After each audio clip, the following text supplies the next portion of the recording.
the high desert.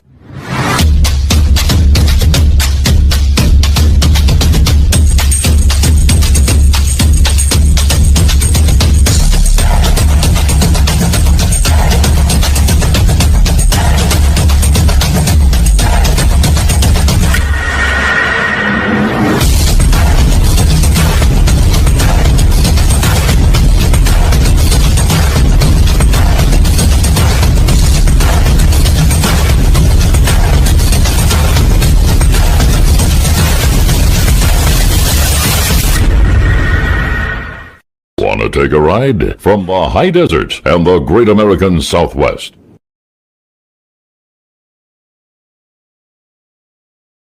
From the Coast to Coast AM archives, you're listening to the best of Art Bell. From the high desert and the great American Southwest, I bid you all good evening, or good morning, as the case may be, across all these time zones. Howdy. Hi, Art. How you doing? I'm doing. So, from New York City, staying up late, here is Dr. Malachi Martin. For a very long time, I've been on a search for some sort of proof of life after death. Here is somebody who calls himself Single 7. Single, are you there?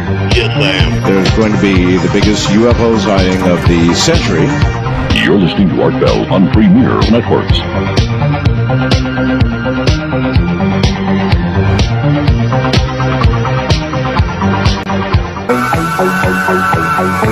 You're listening to Coast AM with Art Bell, live on the CBC Radio Network. To call the show locally, dial 383-8255. 383-8255. To call toll-free all across the West, dial 1-800-338-8255. The Wild Card direct lines are area code 702-385-7214. 385-7214. And finally, if you've never called the show before, try the first-time caller line at 702-385-7213. We invite you to participate on the Talk of the West KDON and the CBC network. When your call is answered, please turn your radio down. Each caller will be allowed up to 3 minutes, giving more listeners a chance to join in.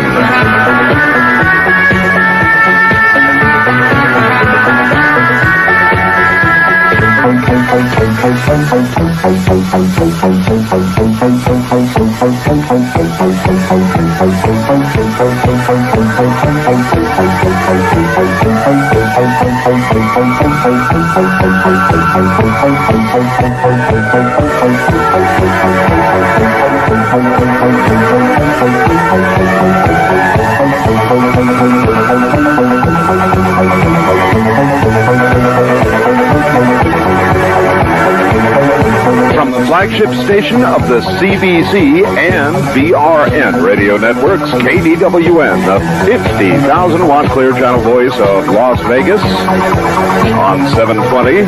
Good morning. We're just up past a full moon.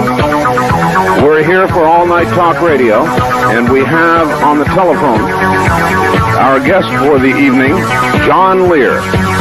Good morning, everybody. I'm Art Bell. This is Coast to Coast AM. And we're going to be here from now until 6 o'clock in the morning with some of the some of the very strangest information that you've ever heard. As a matter of fact, let me give my standard warning so I don't have to put up with the abuse later in the show. We're going to be talking about unidentified flying objects, aliens, alien technology, its effect on Earth, and a lot more, some of it at times relating to religion and very sensitive.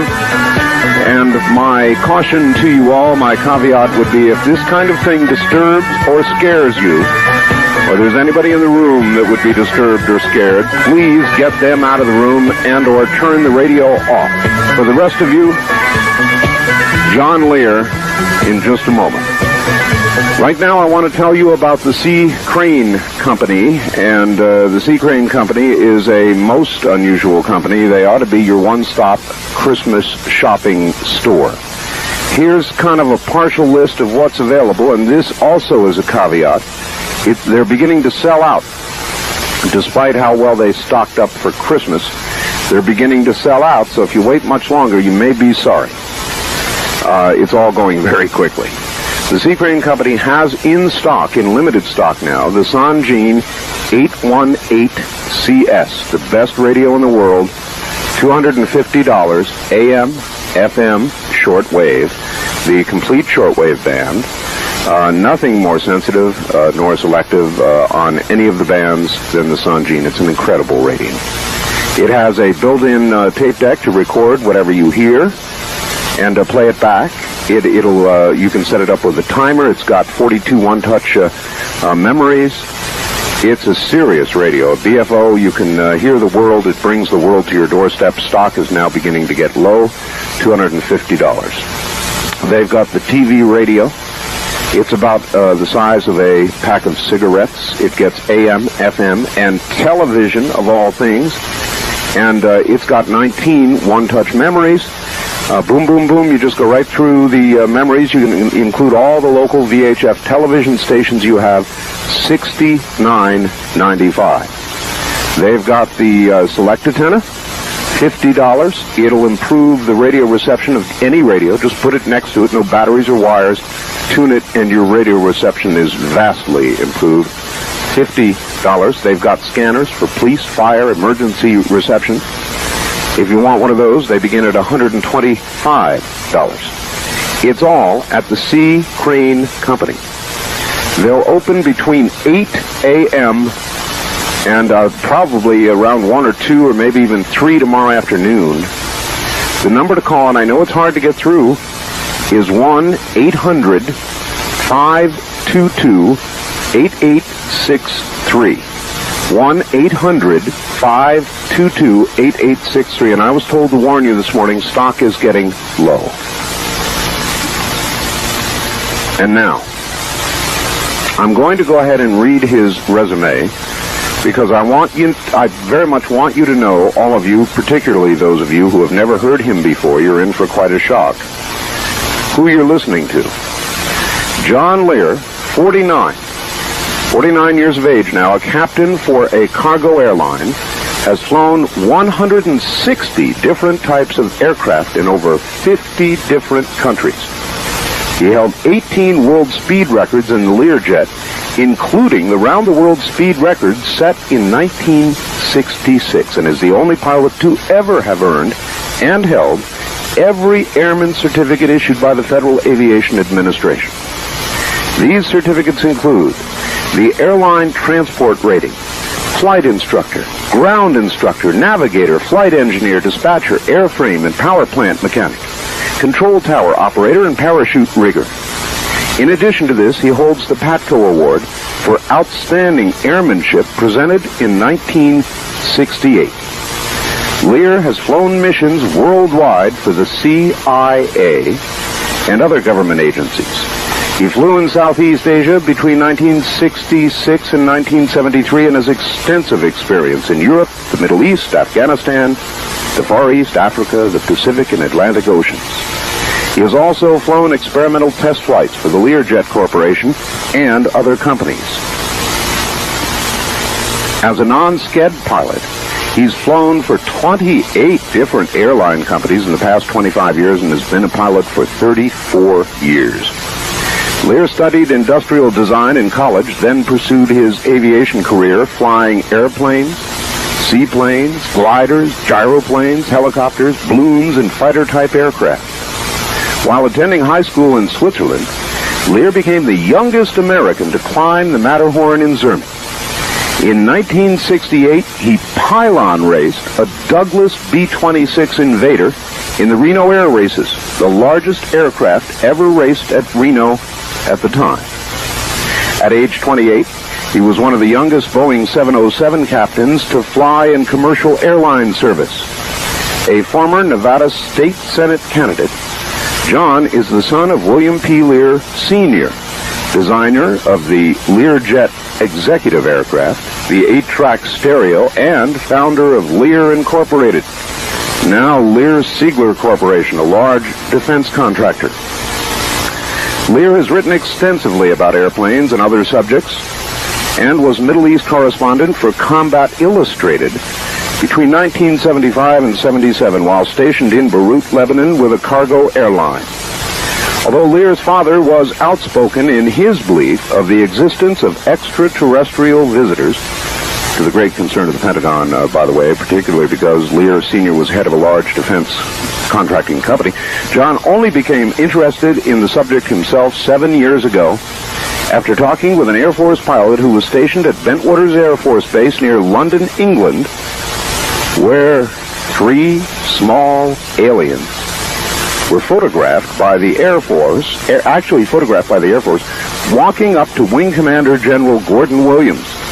Lear's extensive worldwide civilian, military, and intelligence contacts have made it easier for him to penetrate the secrecy surrounding the subject of UFOs. Then, in 1988, John became acquainted with a government scientist who worked at Area S4, part of the super-secret Area 51 at the Nevada test site. The scientist was a member of the most classified government research team then in existence. It was their job to research and try to duplicate the propulsion system of 9 recovered alien aircraft in storage at the Nevada test site. Lear is an amateur astronomer and photographer and has won several awards for his photos taken during his worldwide travels. He owned and campaigned the 12-meter America's Cup boat Soliloquy out of Marina del Rey, California for 2 years. He is vice president of the Generals Ward and Chenault Post No. 1, the Soldier of Fortune Post of the American Legion, and a member of the Special Operations Association. John currently is chief pilot for a cargo airline, flies Boeing 727s throughout the Caribbean and South America. Lear has 4 daughters, lives in Las Vegas with his wife, Marilee, a former actress, and youngest daughter, Jacqueline, 15. His hobbies include gardening, carpentry, and UFOs. I added the last. And so away we go without any further introduction, and that just about did it. Here is John Lear. Good morning, John Lear. Howard, how are you doing? Good to hear you again. Great. John, there's been an awful lot of stuff going on, and that's mainly why I had you back, besides the general discussion, which we always end up in. There's a whole bunch of stuff I want to ask you about. Number one is my sighting. Now, I don't know whether you've heard anything about this or not, but I'll tell you, John, I really did see a couple of things that may be nothing more than, falling something or another's. But on my way in from Pahrump toward Las Vegas, I have now seen in 3 different times what I really don't know what it was, John. It looked on the one hand a little bit like a falling star, but I've seen falling stars all my life. And this was not typical of a falling star. It was more like, I've described it as a green fireball, trailing fire behind it in a trajectory across the sky.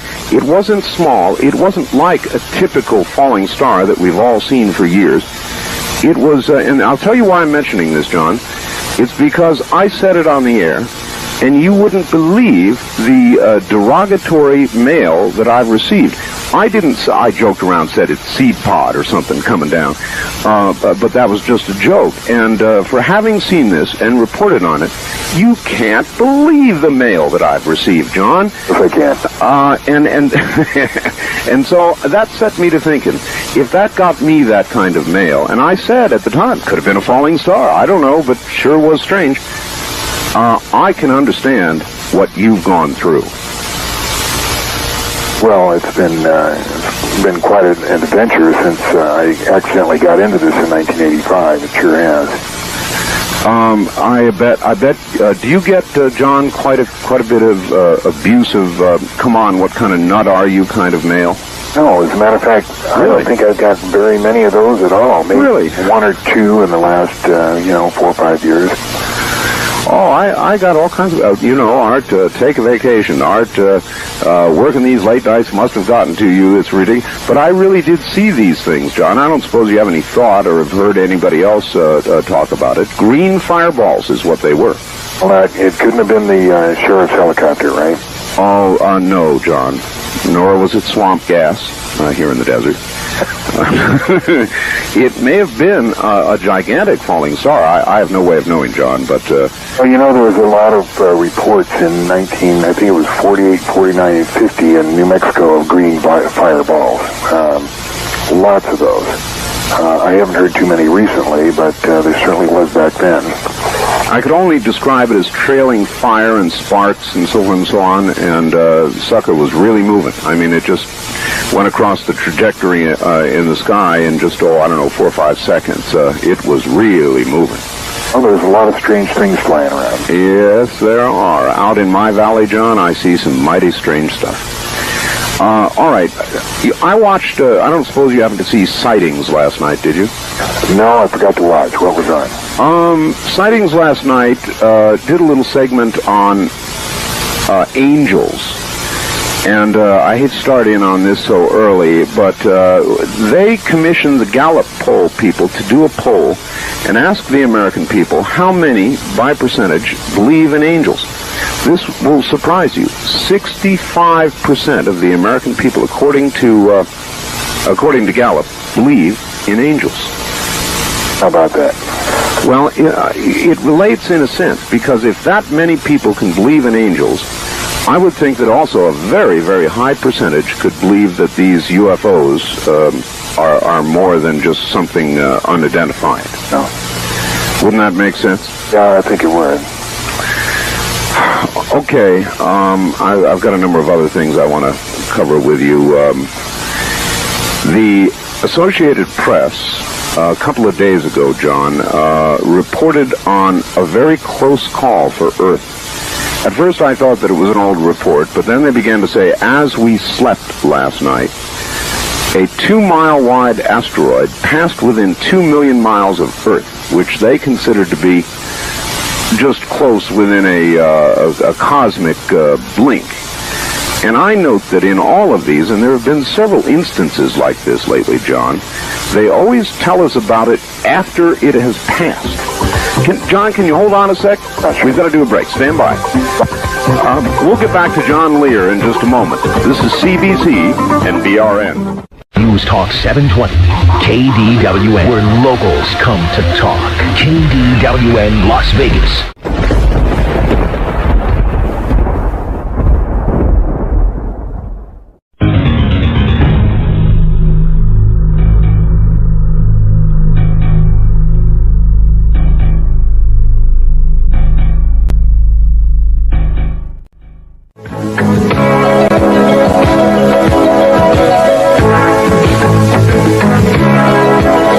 Good morning, everybody. Welcome back to the best talk radio in the nighttime from the great American Southwest. I'm Art Bell with John Lear, and we're going to be talking UFOs and other strange things this morning. So back to it we go. And John, that was a big rock. I mean, a 2-mile-wide asteroid that passed right by. Well, they always tell us right afterwards. I think that happened about 6 months ago, but... Yes, it did. Yes, it did. That's what I'm recalling. And it's been a series of these, John. Are we just going to sort of not wake up one day? Probably be like that. Remember, a couple years ago, they got Dan Quayle, head of some deal that was supposed to look out in space and see if there are any asteroids headed this way. Everybody poo-pooed it. I recall at the time, oh, what a waste of money, they said. But I'm tired of hearing this about all this like a baseball score, you know. It seems to me, aren't we keeping track of these things? Shouldn't we be? Well, it seems so. There's certainly a lot of them out there. Well, here's the big $64,000 question, John. Suppose they saw one headed our way that wasn't going to miss. Would they tell us? I don't know, Art. You got me. That's a good question, man. Darn. Didn't want it to be a good question. Hope there'd be an answer. I'm worried about that. Anyway, on to some other stuff. Big news, John, about Aurora, the Aurora aircraft. A lot of people don't know what that is. What do you know? Well, supposedly Aurora is the supposed name of a manned Mach 8, 5,000 mile per hour trans-atmospheric strategic reconnaissance hybrid jet, which can supposedly achieve orbit and probably dip into the atmosphere to gather intelligence and then skip back into space to continue its orbit. This aircraft's been seen by several people that I know. Supposedly it may have had a near miss with a 747 back August 4th. A couple of friends of mine were up at the test site last week and heard it. It has a very strange sound. It's a very loud, low-pitched roar with a rhythmic beat.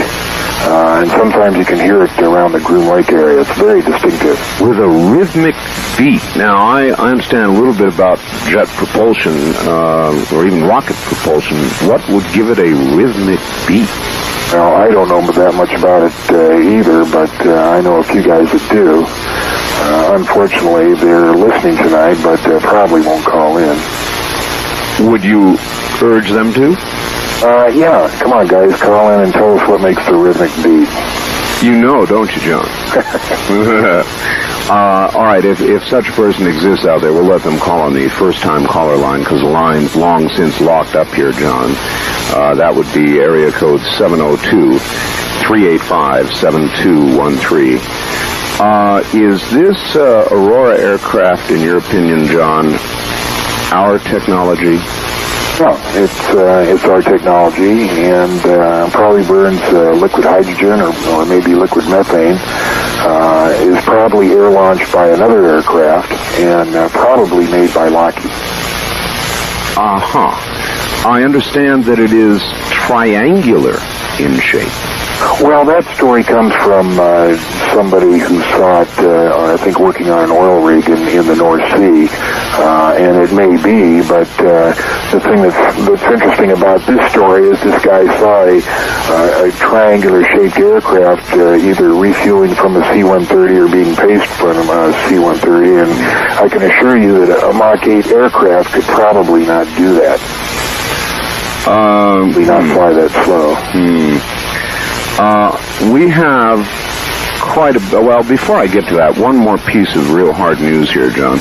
I was listening, coming in to a station I listen to in San Francisco frequently, and they had an expert on who, astronomer, I believe, who suggested that indeed our sun... And I'm going to leave this as a teaser because I've got to go for another quick break here. But our sun has lost 1/10 of its output, 1% of its output in the last 2 months. We'll be right back. If you own a gun or want to have the right to do so, you're left to... Good morning, everybody. Back to it. Back to John Lear. John, once again, I believe this is good hard information. They've measured 1/10% of drop in the sun's output in the last 2 months. Now, I'm not an expert on the sun, but this man appeared to be, and he suggested that was something to keep our eye on, that, you know, the sun is a big nuclear generator, and it does fluctuate, but probably ought not this much. Well, maybe we ought to send somebody to fix it, like maybe God. Yeah, he'd be about the only one, wouldn't he? I wonder in the end, John, do you think the Earth will just sort of will go out in a blaze of glory in some big astronomical event, or do you will be hit by something, or the people that you know about will have something to do with us, or we'll just go plodding onward? I don't know. All I know is I'm going to have the greenest lawn. At the last minute, huh? I've been really... I should be more perky tonight, but I've been participating in what's known as the Great Christmas Decoration and Light War in western Las Vegas. I see. A few people have gotten together there. Their houses are across from each other, and trying to get more lights than the other person, and it's been... I got an idea for you. Trying to outdo the other. John, I've got an idea for you. Yeah. I mean, it's perfect. Why don't you construct a little wood frame saucer and light it? Sounds good. I mean, you could have a red and blue light on top, and you could have it saucer-shaped, and I don't know, it'd be neat. Anyway, John, you've got to understand, I know this is old, but a lot of people just have never heard you before, and they don't know what it is you think and what it is you believe based on the research you've done. So I don't know where you want to start, but give us a sketch. Well, basically, you heard my resume. I got into this by accident in 1985. I met a friend who had come through Nellis Air Force Base, changing from active Air Force to National Guard. And this guy had flown with me in Laos and came over and we talked about old times and asked him where all he'd been based since I'd seen him, which had been like 1972, 1973. And he mentioned Bentwaters. And most pilots have heard this story of this saucer landing at Bentwaters Air Force Base near London in 1980. So I said, when he said that, I said, oh, that's supposedly where that saucer landed in 1980. And he said, no, John, not supposedly, it did. He said, I didn't see it because I was confined to quarters, but I know the guys who did. And he gave me the names of General Gordon Williams, Major Ted Conrad, and Colonel Chuck Halt. And I looked at Greg and I said, what are you talking about? You mean this stuff is real? There are saucers and aliens? And he said, yeah. So I thought I had known a lot about secret operations, secret government operations. I'd flown quite a few missions and knew a lot of secret things, but I certainly didn't know anything about this, so I started researching it.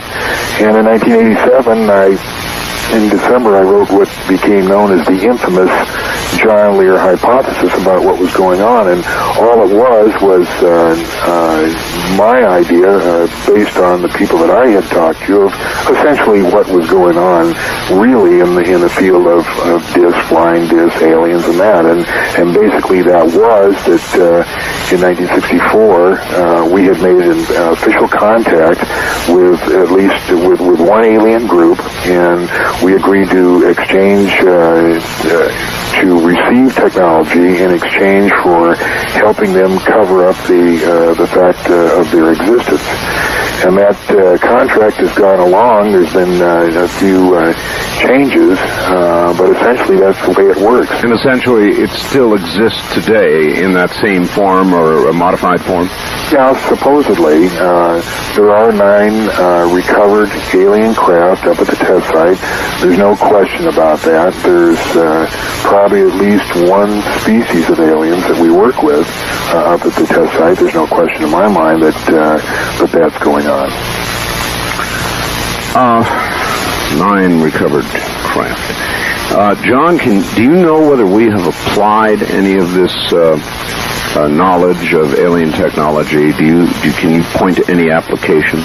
No, I can't think of anything that we've applied it to. There's a lot of rumors that it was, applied to the 117 stealth fighter and stuff, but I don't really see anything that, as far as the technology that we could have gotten, how it could be applied to the B-2 or the F-117. That's all straight technology.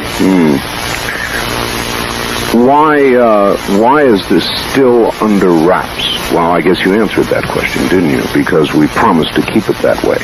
Well, we promised to keep it that way, and there's a lot of religious, the religious aspect to this.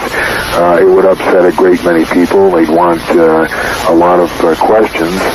There's no way that the government could come out and say, look, we have recovered an alien spacecraft, we have talked to aliens, but that's all we're going to tell you. They'd want to know more. They'd want to know the history of mankind, where we came from, and essentially we're just an experiment, and the government believes, and rightfully so, I think, that most of the people can't handle that. Now, there are a few that could say, oh, that's, really neat, and continue on existence. I used to think that not true, John, that the American public was prepared to handle it. But I have come to the conclusion, after having done a number of shows with you, that it just ain't so. That's correct. Because enough of the percentage of the people, particularly religious folks, are so offended and downright angry that you just have to imagine the total chaos would be. Downright angry that you would even suggest something like that. And so it's better just not to open Pandora's box at all, not even to open it a crack. And that's why the government is ridiculous as they sound when you have a saucer 3 times the size of an aircraft carrier flying alongside a cargo 747 for 45 minutes, telling the public it's the planet Venus, because they'd probably rather believe that. How do they keep getting away with this, John? I could sometimes wonder about that. You hear about what sounds like a documented bedrock solid sighting, by somebody like yourself with many years flying, and inevitably the government or some arm of the government issues a perfectly ridiculous explanation that seems to quiet everything down. I think it's mankind's infinite capacity to be bamboozled. All right, I'm going to again jump away for just a moment, John. I'm going to be asking you, though, when I come back, there's news about a black hole. Scientists apparently have confirmed the existence, or as close as they're able to, of a rather large black hole, and we'll be back with that in a moment. You're listening to the CBC and BRN radio networks.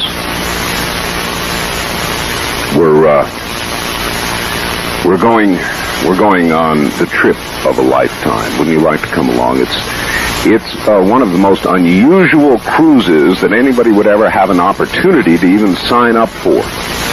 It's a trans-canal cruise. We're going through the Panama Canal. And on the way, we'll be stopping in some pretty exotic locations. It all begins San Juan, Puerto Rico. Actually, it all begins April 17th, I should tell you. San Juan, Puerto Rico, St. Thomas, the U.S. Virgins, Martinique, Grenada, Caracas, Venezuela, Curacao. Then we transit the canal a full day through the locks, and then we're back at sea and up to Acapulco, Mexico. It is a jewel of a cruise. Maybe even you might even want to call it a star. The Star Princess is the ship we'll be on, but it's going to be a star of a cruise, and they don't do this very frequently. So we thought we would offer you, in the way of a cruise this time, something that would provide memories for the rest of your life. That it will do. Come along with us, won't you please? We have, probably 1,000 pieces of literature out there now, those of you who have requested it. Need to get your deposits in quickly, because it's beginning to book quickly. It is urgent now that you get your deposit in if you want to come along on this incredible journey. For those of you that don't have the information yet, you had better call this morning. Here's the number. It's 1-800-638-1066. You can call it right now, 1-800-638-1066. Or here in Las Vegas, Good Times Travel that represents the incredibly efficient Princess Cruise Lines. That's how I thought of them on the trip. 878-8900, 878-8900. And back now to John Lear. John, for the first time, as I was saying, they apparently have confirmed, or as much as they're able, the existence of a black hole. Now, the black hole is that hole into which at least $100 billion worth of defense budget is dumped, and the opening for this hole is in the center of the Nevada test site. It's called Area 51. I know all about that. Yes, well, that probably qualifies as one that's even more documentable. But they actually have discovered this black hole, and I was just wondering, not that you probably would know, but I was asked earlier tonight, if you could get through it, what is likely on the other side of a black hole, John? You're talking to the wrong guy. I know about aliens and flying saucers, but if you want to talk about black holes, you're going to have to talk to the expert, who, in my opinion, would be Bob Lazar. It'd be nice if he'd call in and tell us a little bit about the black hole. Maybe he will. I'd like to hear from John. And I got a fax from somebody that asked about Mr. Lazar, and so I guess I should take this opportunity to ask you to go ahead and tell the story briefly, if you would, of Mr. Lazar, because it's an odd one. Well, in 1988, I had given a couple of lectures at the library here, and several people were calling. One who called was a real estate appraiser named Gene Huff, and he wanted some tapes that I had. And I said, okay, come on up. And he came up with a friend of his who was a young scientist who didn't believe at all in flying saucers or anything. As a matter of fact, he thought we were nuts then, and he thinks I'm nuts now. But we had a friendship that lasted, I hope it still lasts until now, but about 4 months we gave him some information about different things, and kind of generally changed his opinion on saucers. He had worked at the Los Alamos National Laboratories. He had a very high clearance. He knew a lot of things that were going on, but he didn't believe anything in this UFO stuff until we pointed out a number of things. One, that Project Grudge still existed. He was able to confirm that with persons he knew had clearances at the classified library at Los Alamos. Okay, Project Grudge, I believe, is a project that endeavors to what? It's a collection of reports of sightings. And it was supposedly canceled by the Air Force in 1949 in favor of Project Blue Book, but in fact it still continued. But anyway, he was able to document that, yes, some of this stuff was true. So because he was so well schooled, he had at least 2 degrees, master's degrees, both of which were, I believe, from MIT. And because he had very powerful friends, namely Dr. Teller, he was able to get a job at EG&G local, or at least be interviewed by EG&G here in Las Vegas, and get a job up at the Nevada test site, specifically S4, where they kept these saucers. And I'll never forget the night that he first came to my house. It was December 6, 1988. He sat down, and I'm writing out some checks, and he says, John, I saw a disc today. And I said, what? And he said, I saw a disc. And I said, theirs or ours? And he said, theirs. And I said, oh my gosh, did you go to the test site? And he said, yeah. And I said, well, what are you doing here? Don't jeopardize your clearance, just find out what's going on and then tell us what.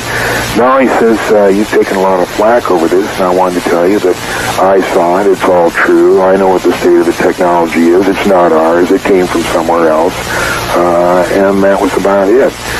He worked up there for about 4 months until one night he invited us out to look at one of the test flights, and this was like April 6th of 1989. We were legally on BLM land watching this thing, but we got caught by security guards up there who harassed us for a little while. And the upshot of the thing was that they called him in the next day, and he decided not to go back to work. And, well, then, of course, there's a bit more, as I recall.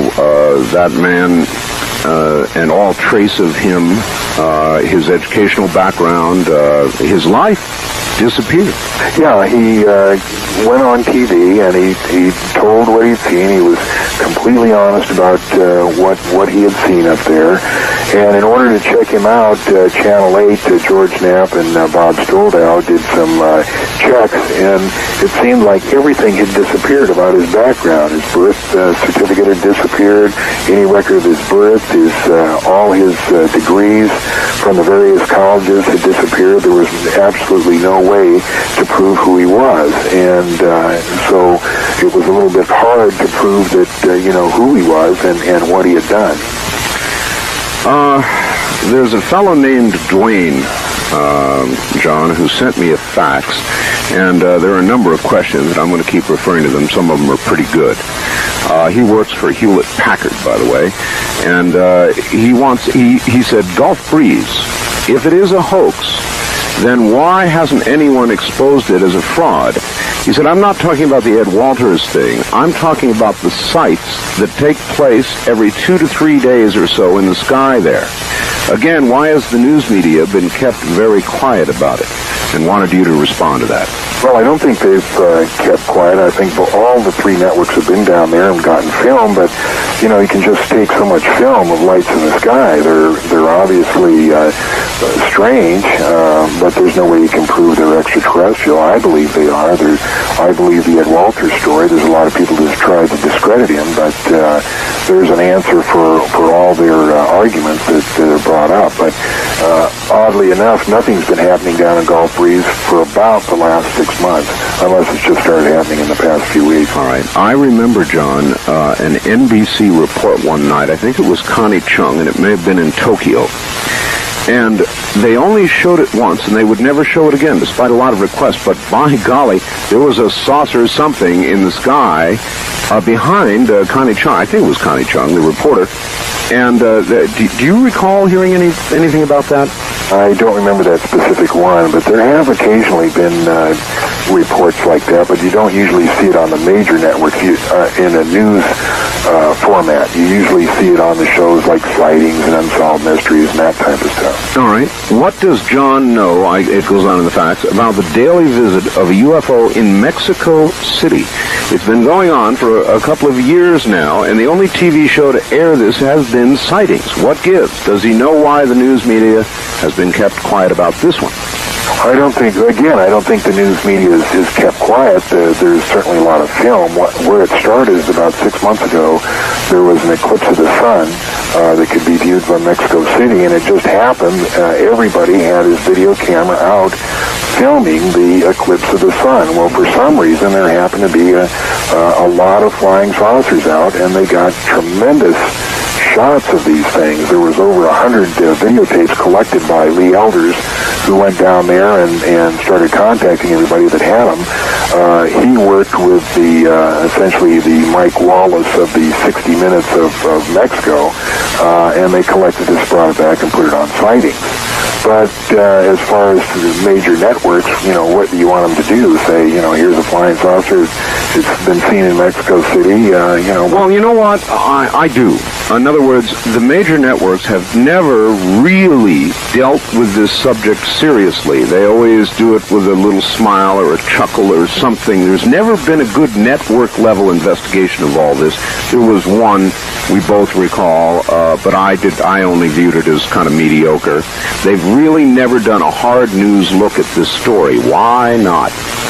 The same thing that they don't want to do a hard look at AIDS. They don't want to know what the truth is. That's tantalizing. Do you know what in fact, John, you've had a long life working at times for the CIA, now the investigations you've been doing in these areas. How much stuff is there that you know that you flat can't talk about? I talk about most of it. I talked about quite a bit of it. I've noticed since you've gotten such a wide audience that you've kind of tapered off in your beliefs, Art. You used to be kind of almost to the point of where you believed that what we were talking about was real, and then lately in the past few months or so, you take a little occasional shot at me and UFOs and so on. So what I do, John, is I try and stay balanced, and that's really hard to do, in the sense that I don't close my mind to it. Only a fool would do that. There are too many sightings. There's too much apparent evidence. But without seeing one myself, really seeing one, or without having evidence I can put my hands on, I cannot come to the point. I get people who call me, John, and they want to say it's all so obvious. How can you not state that you believe in it? And other people will call and say, why can't you go on the air and just say that's all a bunch of trash and garbage? And I can't get to either extreme, John, without some kind of personal experience. Well, for instance, you talked about the October surprise, and you made a comment a few weeks ago when they absolutely, put the final nail in the thing and said, we're not going to investigate it anymore. Don, hold on. We'll come right back to this. Hold on. I want to talk about that. Stay right there.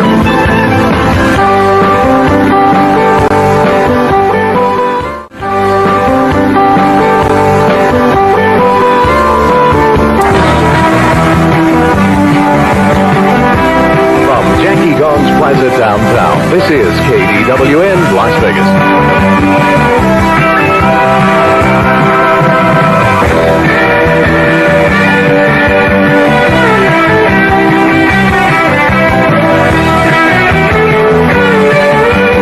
Again from the Great American Southwest, I'm Art Bell, and this is Coast to Coast AM with John Lear this morning. Back to him right away. I want to pick up on this, John, the October surprise. You and I have had some talks about some things regarding the October surprise that we still can't talk about, can we? Yeah, it just sounded to me like a couple weeks or a couple months ago when the Senate decided not to pursue it any farther. You said, well, that proves that. There's nothing to that. And we both know that, yes, there was something to the October surprise.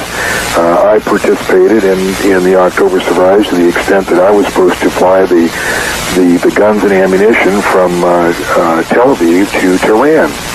I'm surprised you're airing this now. Why have you decided to go public on this? Well, it's just you've never asked me. There's Well, at the time we discussed it, you said, it can't be aired.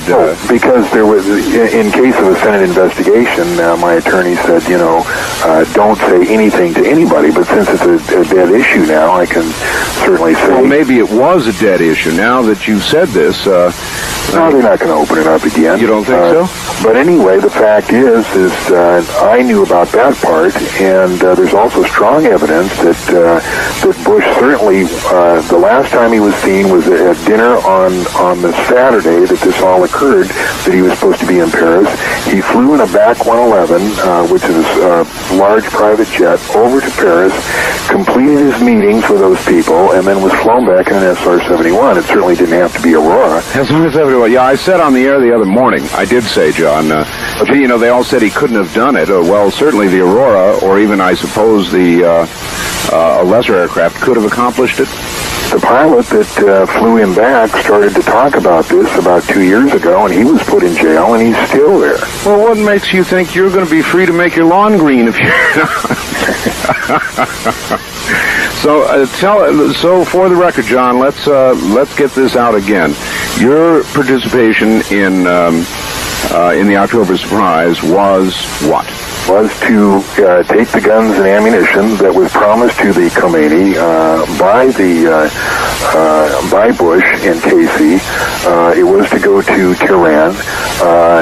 The Mossad was handling and briefing the flights. It was to originate in Tel Aviv.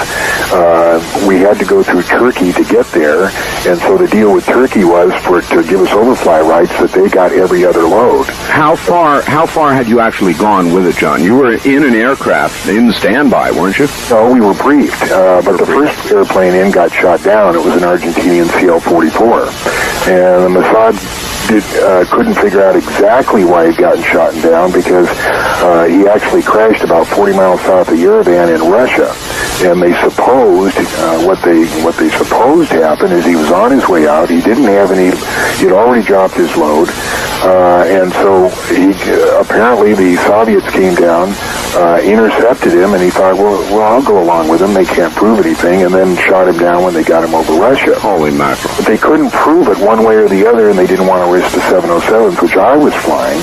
So they went another way, and it's my understanding. I didn't participate in the other one, but my understanding they went through Dubai, which would just cross the Persian Gulf into Tehran. And you're pretty confident that because they have officially closed this, which was my reference the other day, that they will not, upon hearing what you've just said, reopen it, or there'll be cries to reopen it? No, I don't think so, because they'd have to let Russ Bucker testify, and he's the SR-71 pilot that brought him back. And they just don't want to get into it. Wow.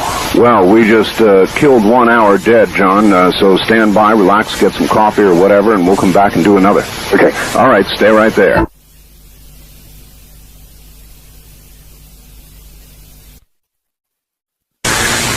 And that the same thing applies with UFOs, which I have never seen. Anyway, we'll get back to it in just a moment. You're listening to the CBC and BRN radio networks. The perfect gift is flowers, and I'm going to tell you why. Because you don't have to go down to the mall and find 800-257-3825. That's 1-800 257-3825. And now, back to John Lear. John, here we are again. I'm sure you heard what I had to say at the top of the hour. Sure did. And it is kind of that way, John. I just am not an absolute believer nor a disbeliever. My mind is open. I am impressed with the number of sightings and the things that we've talked about. In fact, it's frightening. But without hands-on, you can't make that final, or I can't, I should say, make that final step, that leap to, yes, they exist. But you have, haven't you? Oh, absolutely.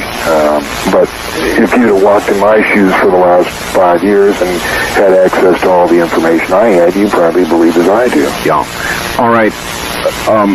So they are real. What are they, John? That's what a lot of people want to know that haven't listened before. What are the creatures that are in these flying things? Well, I used to say that there was 80 different species visiting us. There's probably more. There's certainly more than that out in the universe. And there's all different kinds. There's the little gray people that do the abductions. There's ones that look just like us. And there's some awfully weird ones. There's just about any ones that you can imagine. What do they want? Well, supposedly, at least according to the documents that were read by Bob Lazar at the test site, we are an experiment. We were genetically changed, genetically experimented with. They made, I think, 65 separate corrections to make us what we are now, which is containers. They refer to us as containers. What we contain wasn't specified in the documents. You can speculate it might be souls, it might be blood, it might be enzymes, but in any case, the aliens refer to us as containers, and they made these containers. Now, according to the documents he read, they also engineered the world's major religions. And they did that in an effort to organize and pacify. They created the miracles so that we would believe in an entity, so we would not go off and rape and murder and pillage and that kind of stuff. We were given the 10 Commandments to live by, mainly so that they could organize and pacify and keep us all going in the same general direction. They are our creators. Supposedly, yeah. Is that one of those things you're certain about, or does that hang in the air more as a theory, John? Well, it's looking more and more correct. Who knows what the truth is? What I want to do, I want to start taking a few calls, John, and we'll kind of hopscotch our way through the night here. A lot of people that want to talk to you, and I should service some of these blinking lines, so let us sporadically begin doing that. Good morning. On the first-time caller line, you're on the air Coast to Coast AM with John Lear and Art Bell. Hello? Yes, I'm here. Good. Where are you? Washington State. In the state of Washington. Okay, you're on the air with John Lear. Yes, Mr. Lear, do you believe that there may possibly be some sort of an invasion where they are taking over phone lines, flashing messages over televisions and so forth? Do you believe this could be a possibility? All right, thank you. That would be a pretty open operation, wouldn't it, John? Yeah, if the government itself wasn't doing that, certainly the aliens could probably be doing it. Boy, I got a funny fax the other day, John. Listen to a little bit of this. If you use a modem, you are monitored. Every time you fire up a modem, you activate automatic monitoring equipment. I work for a large telephone network that routinely monitors modem and fax transmissions. They view whatever is transmitted, even encrypted data. Your government allows this under the heading Maintenance Monitoring. In the FCC rules, monitoring can continue for 6 months without legal procedure. The rules are part of an obscure pre-World War II action by the FCC's predecessor agency, saying no information may be encoded or transmitted over public or private forms of telephone or radio, with the exception of government agencies involved in national security. So they monitor fax and modem transmissions. Our government monitors all of this stuff. Well, I was told the other day that not only that, but they can monitor your house through your cable for your TV.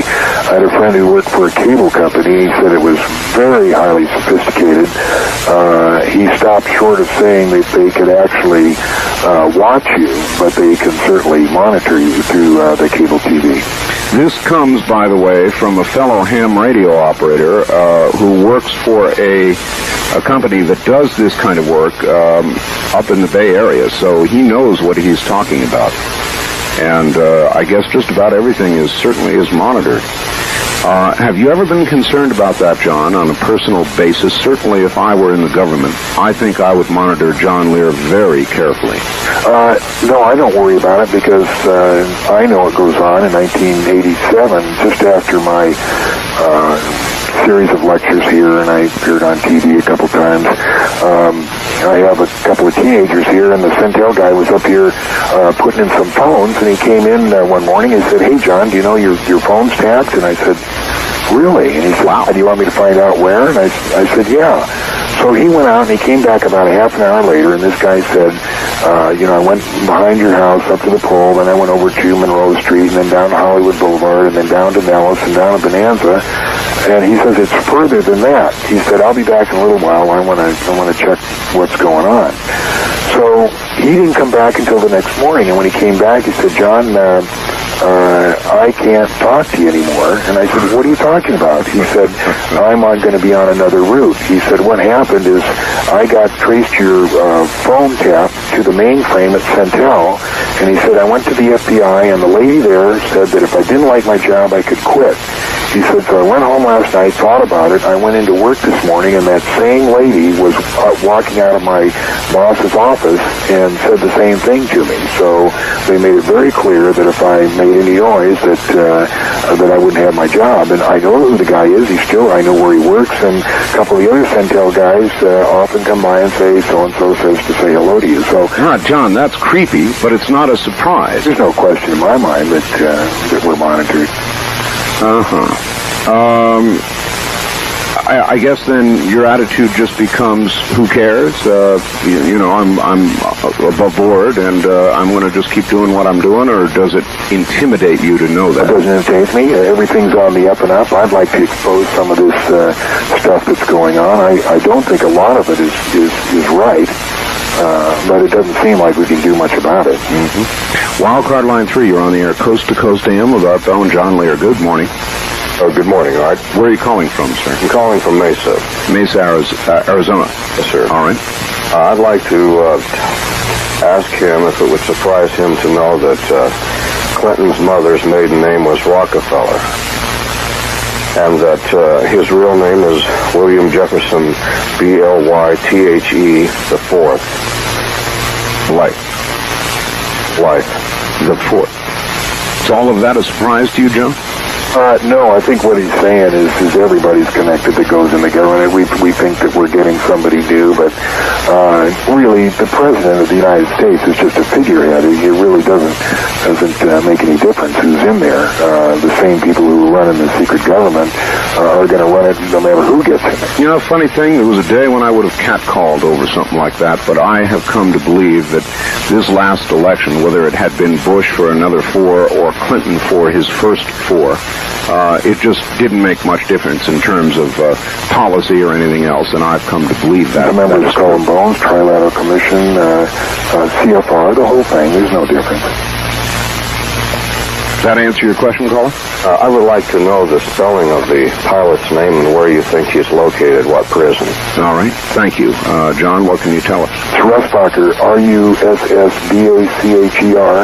and if he'll listen, in a little while I'll thumb through some papers here. I looked for it just before when you brought that up to get that paper that I have, but if he'll listen later, I'll wrestle around for the address where he can be contacted. John, is on a tour. She's the one that is trying to get him freed, and she's the one that's doing all the public speaking on his behalf.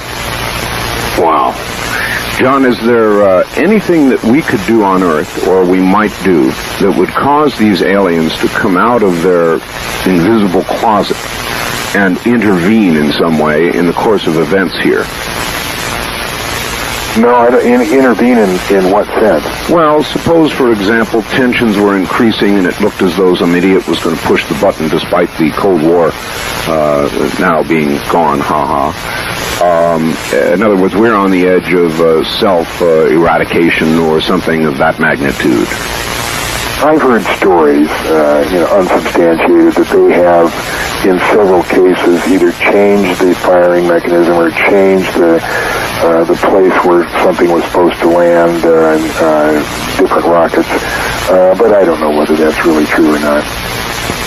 Or if some astronomical catastrophe began to be apparent. I'm just wondering if the architects of all of us would intervene and prevent such an occurrence, or they would just view that as the end of the experiment. Well, they might be getting ready just to clean out the Petri dish themselves anyway. And just that's a good place to hold it, John. We're at a break. Stand by. I'm going to think that one over. Good morning, everybody. You're listening to the CBC and VRN radio networks. I'm Art Bell with John Lear. News Talk 720, KDWN, where locals come to talk. KDWN Las Vegas. I'm Art Bell. I just happened to be in the neighborhood, so I dropped by to extend a special invitation for you to join me Sunday for Dreamland. It should be a great show. My guest will be Dr. Eldon Taylor. The topic, subliminal perception. Don't miss it. Sunday, Dreamland, right here on everybody's favorite radio station.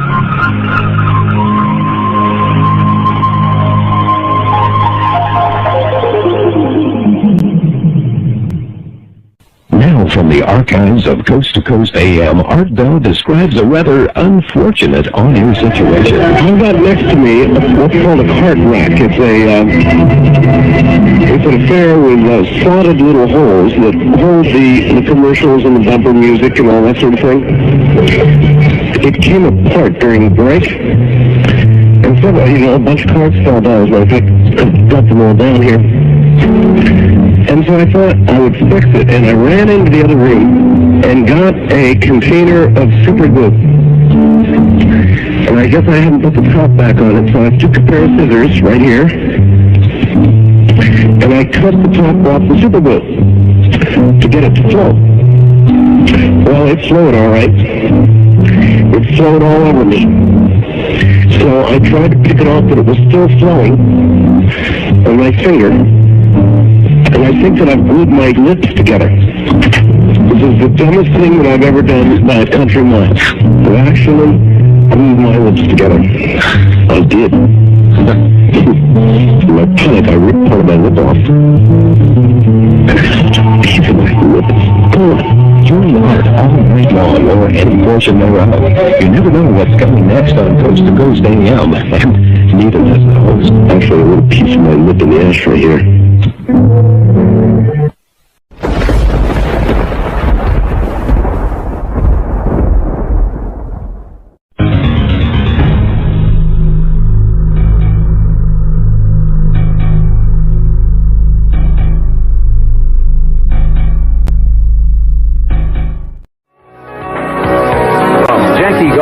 Downtown. This is KDWN Las Vegas.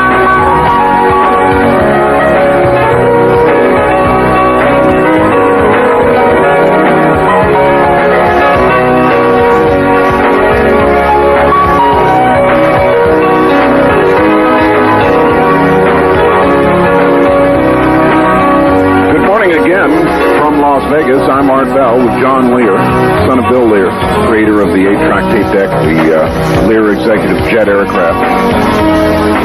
And John has some strong views in many areas, including aliens, UFOs, and I guess our political course in this country as well. And back now to John. John, exactly why are we developing the Aurora aircraft? Well, the exact same question that you just asked was asked by Senator Robert Byrd, who is the chairman of the Senate House Appropriations Committee, and he went to the Deputy Secretary of Defense and said, "Hey, what is that airplane that goes Mach 8? We don't see anything in the budgets." Now, Senator Byrd is one of 16 people who is allowed to see everything in in black budgets. So he said, I don't remember signing anything on There was that. nothing under there. So they had some other questions, too.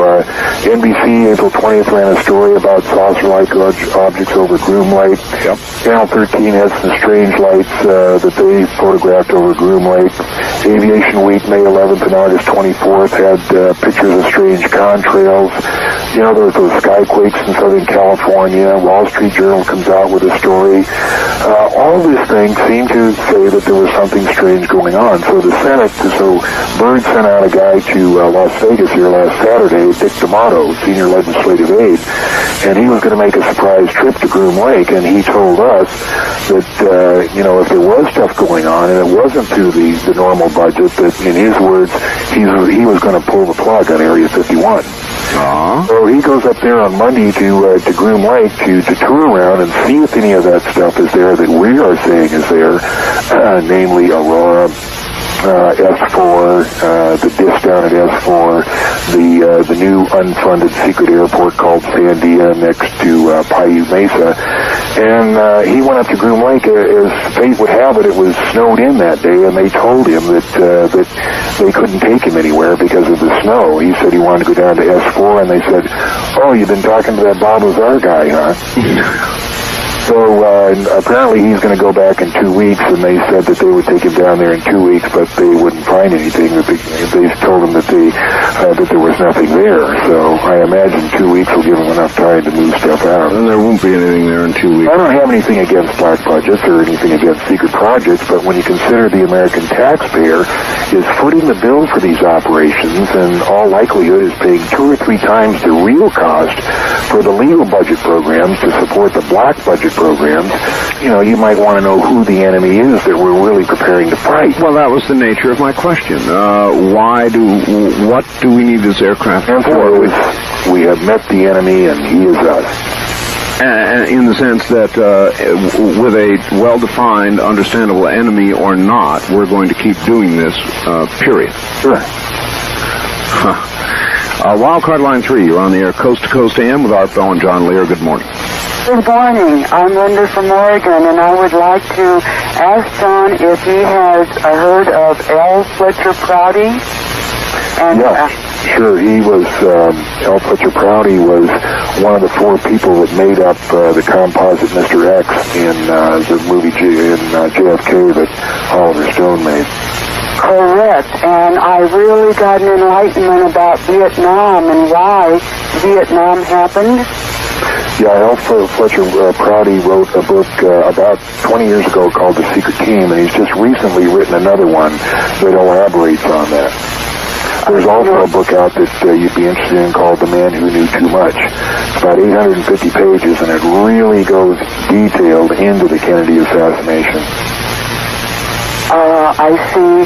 Does this also deal with the CIA and the master planners of the world? Yes, it does. Not so much the master planners, but the part that the CIA, the FBI, and everybody else had in the assassination of President Kennedy.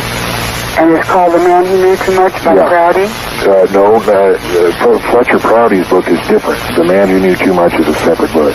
And that's by whom? I'm not sure of the author, but it's just come out. You won't have any trouble finding it. Well, I really appreciate getting through and getting your response on that, because I found it so credible that this man seemed to have such knowledge, and I'm just so glad to hear your views on it, and I thank you so much. All right. Yeah, Prouty is one of the good guys. All right. Thank you, ma'am. Appreciate your call. John, I'm going to ask you to comment on kind of a general topic here. One of the good guys, you said. The UFO community, and it's pretty large. There are a lot of people who talk and lecture. You're probably one of the most respected, maybe king of the heap. And there is an unbelievable amount of dissension among UFOologists. Why? What's going on here? Why is there so much dissension? Is it Not the other day, they had gone to their first UFO conference, and they thought that everybody would be more or less generally aligned, but it's not the case. There is a lot of different views, different axes to grind. You have the Bill Coopers who are really out on the one end, and the Linda Howes who are out on the other end. Exactly. And the rest of us that, trying to bring some sensible sense to the thing, and it's just difficult to do. Everybody has a different axe to grind. I've noticed that every time two people don't agree, the standard thing seems to be to accuse the other guy of being a CIA disinformation operative. That is the standard modus operandi. In other words, if you don't agree with me, you've got to be CIA. This Absolutely. has to be disinformation, and boy, these charges and countercharges just fly in the magazines, don't they? That's the way it works. All right, let's take some more calls. Good morning on the first-time caller line. You're on the air, Coast to Coast AM with Art Bell and John Lear. Good morning. Good morning. Where are you calling from? Susanville. Susanville. All right, turn your radio off and go ahead. John's right here. Okay. How you doing, John? Hey, pretty good. How you doing? Very well. Surprised I got in. My comment, John, is you were talking about how the how to explain this thing. It's kind of difficult. I'm thinking in the Christian thinking is if this thing came out the way that you're talking, all the Christians, or a good percentage of the Christians, would probably have a second thought about Christ, and that is the reason that the government is kind of holding this back. Is that the way you're trying to explain it? Well, that's correct, but when you say all the Christians, you think you're talking about a lot of people. Remember, there's 6 billion people on this planet, and 5 billion of them aren't waiting for Jesus to come back. Yeah. Well, how about the idea of maybe Satan, who is supposed to be running this world prior to Jesus returning, drumming up this infatuation? Well, is there a Satan? Well, is there a Jesus Christ? You look on both aspects, and the way that the Bible reads, I think, is that Satan is supposed to be running this world until Jesus Christ returns, and maybe this is the big ploy that Satan is playing. Well, that could be, yes. But as Art knows, I try to stay out of the religious aspect of this because I stick to nuts and bolts. If you want to talk about gravity amplifiers and antimatter reactors, that's what I like to talk about. But I kind of steer clear of the religious aspect. Well, I'm open-minded myself. I believe in Jesus Christ, but I still am open-minded to these UFOs and what have you. But I'll stand by here and listen a little bit more of this program, or watch it on television is what I'm doing through the satellite. So I appreciate the call. All right, sir. We appreciate your call. Thank you very much. It is inevitable that people want to mix the religious aspect into it somehow, and there really is a mix. It's just that when we get down to talking about it, it really gets a lot of people angry, which is exactly why the government won't release all this information, isn't it? Exactly. It's tough to talk about. It irritates a lot of people. A lot of people have grown up with that belief, and they really believe it, and it just could cause a lot of problems. So you can see their point of view of not opening the door in the first place. While you were correct that 5 billion people are not waiting for Christ to return, of that billion, quite a significant number of them are here in this country, and it would disturb them greatly. Thanks. All right. Let's take one more quick break here, John. Stand by a sec. You're listening to John Lear on the CBC and BRN radio network. And again, I say, if this is all going to disturb you, then turn it off. Don't keep listening to see how disturbed you can really get. Just go ahead and turn it off, because we're going to get into some pretty sensitive areas. Would like to talk to you all for a moment about, once again, the watch that you've really got to have. It is the Art Bell and Ross Perot watch, and it's only $24.95 plus $4 shipping. It's so cheap. When we first started advertising these things, I thought, it cannot be. Ross Perot must be subsidizing these, but I've subsequently found out it certainly is not true. It still would be curious to know how the Robert Sanders Company can do it. They produced the original presidential series of wristwatches, and they're continuing to do it. And I don't know what it says, that they are producing a Ross Perot 96 watch. Perhaps they rather think that he'll be back, as do I. Then they decided to produce an Art Bell watch. And coincidentally and fortunately, they're both available for Christmas. So if you want to put your hands on one, here comes the phone number. All you've got to do is $24.95, $4 shipping and handling, gold-plated, really very, very nice. In the case of my watch, it's got a dark background against the gold. It's very pretty. Number to call, 1-800-257-3825. 1-800-257-3825. Back now with you, John. I wanted to correct a statement that I made that I think I inadvertently said the aliens created man. They didn't. They genetically altered a two-legged human form that was on the Earth at that time, and that's what the 64 collections were made from. They didn't create him from the beginning. Then our ancestors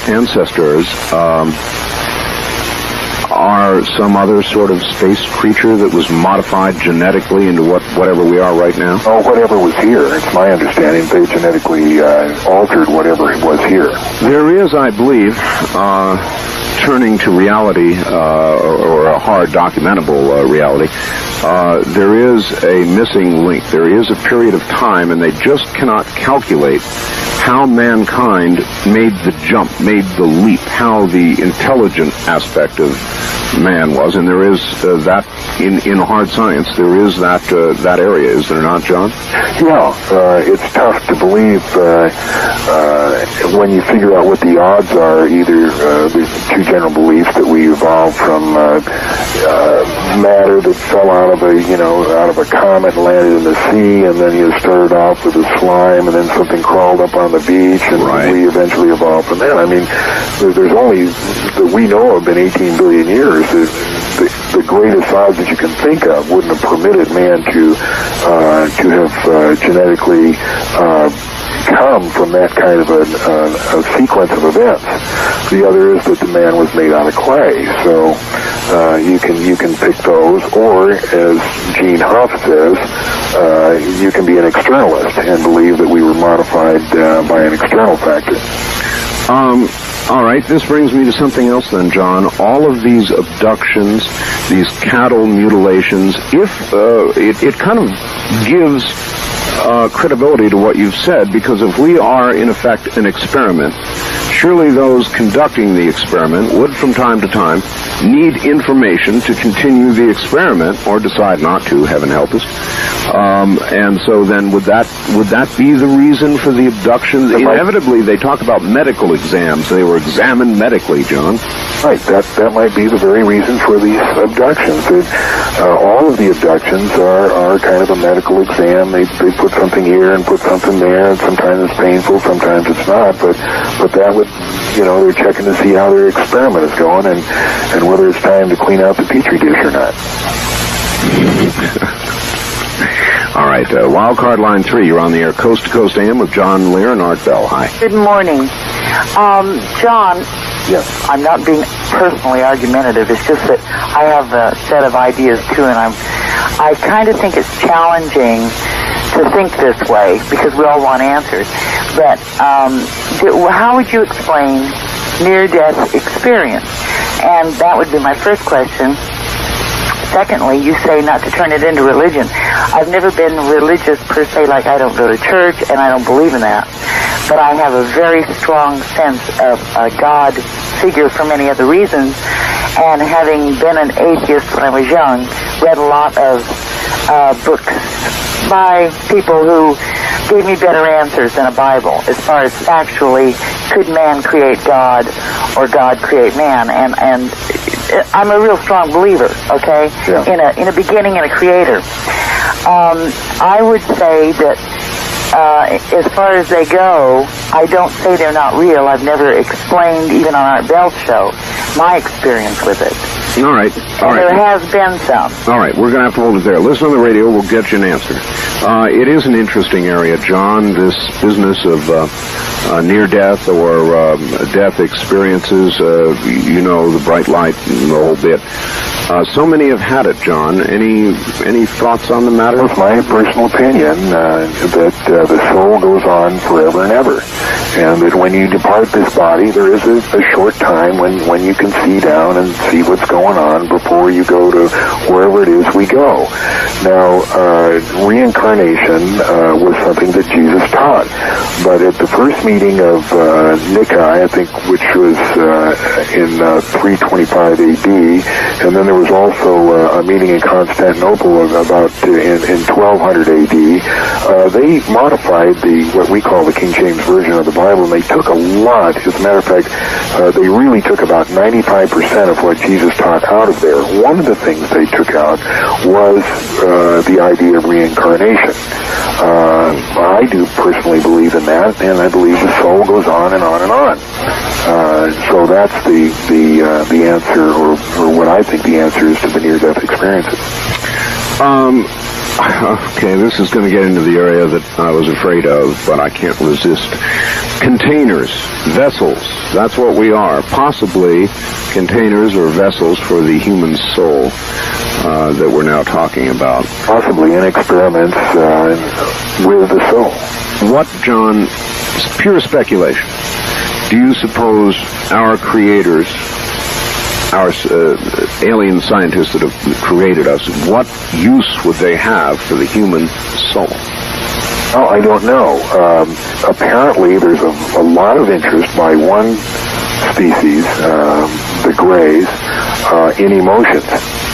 And they take a lot of time to apparently talk to the abductees about emotions. I've heard of experiments they do with people to create emotions. For instance, there was a case down in Florida where a guy was abducted and he was put in a long curving corridor with two children. And down one end, as bizarre as this may sound, here comes a fire-breathing dragon. So he turns around, runs the other way, and there's a door. He goes into the door, and there's a barrel. And his decision was, does he put one kid in each barrel and let the dragon eat him, or does he get in one barrel himself and try and fit the other two in there, or what? And this was one of the experiments, I don't remember how it came out, but this is one of the experiments they do in trying to either understand or experiment with emotions. So then you might conclude that emotions, anger, jealousy, all the strong ones, have some value to them. Possibly, yeah.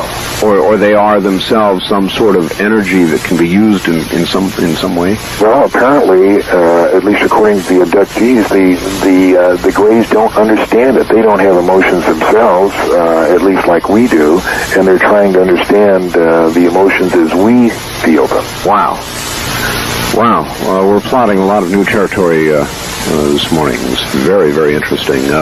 Let's pick up another call quickly. Wildcard line 3, you're on the air, Coast to Coast AM with John Lear and Art Bell. Hi. Oh, thank you, Art. I have two quick questions, and I'll listen to them off the air. Number one, what these people that have been abducted by aliens and been experimented on, have they ever suffered ill effects when they get back to Earth from the medical experiences? Second question, has John Lear ever known many Navy aviators, and has he ever had a desire, or has he ever landed on an aircraft carrier? And I'll hang up and listen. All right. John? The first one was about abductees, and what was the question? The experience, any ill effects. Yeah. First of all, I don't think they leave Earth. Some of them go maybe a short ways out, but most of them is done relatively close here. Yes, they do suffer ill effects. Some of them are quite traumatized by the experience. That's why they form these encounter groups where they can talk to others who have had the same experience. Bud Hopkins is quite active in those type of groups where they try to help people who have been traumatized by this. Oh, right, John. Did you see the one on the sightings? The fellow who had the returning red marks on his belly? No, but I've heard about that case, or one similar to it. Yeah, let's talk a little bit about that. I've got a break coming up, so stand by, John. We'll do that in just a moment. Naval aviators question, because I want to answer that. All right. We'll get back to that one, too. You're listening to the CBC and BRN radio networks in the nighttime again with John Lear. Back in a moment.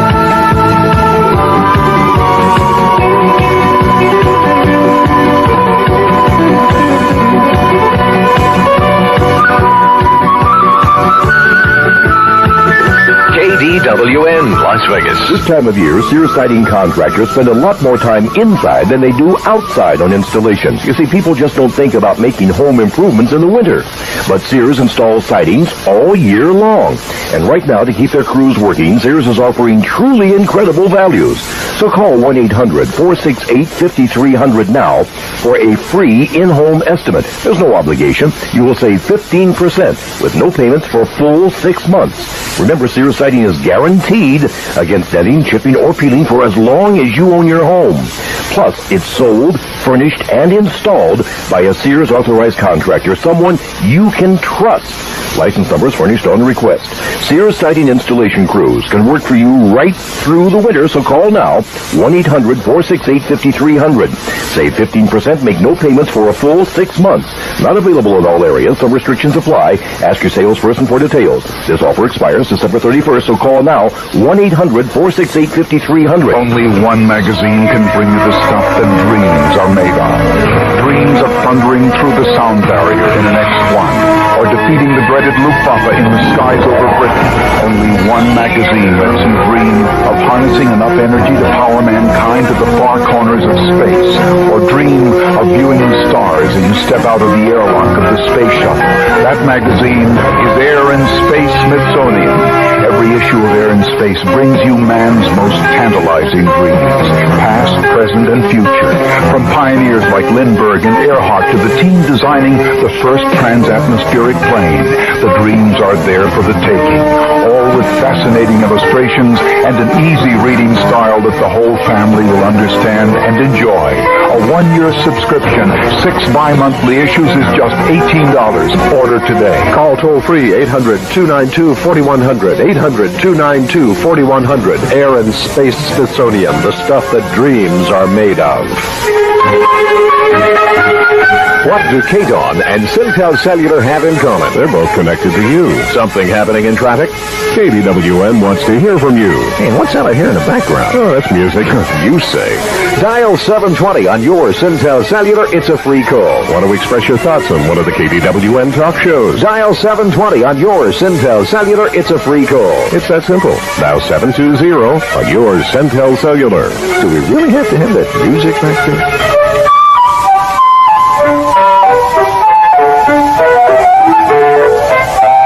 Hi, this is Muriel Stevens inviting you to join me every Monday, Tuesday, and Wednesday from 12 noon to 1 p.m. at the Good Table. Our menu is a special treat, so you won't want to miss it. Remember, Monday, Tuesday, and Wednesday at noon, right here on KDWN.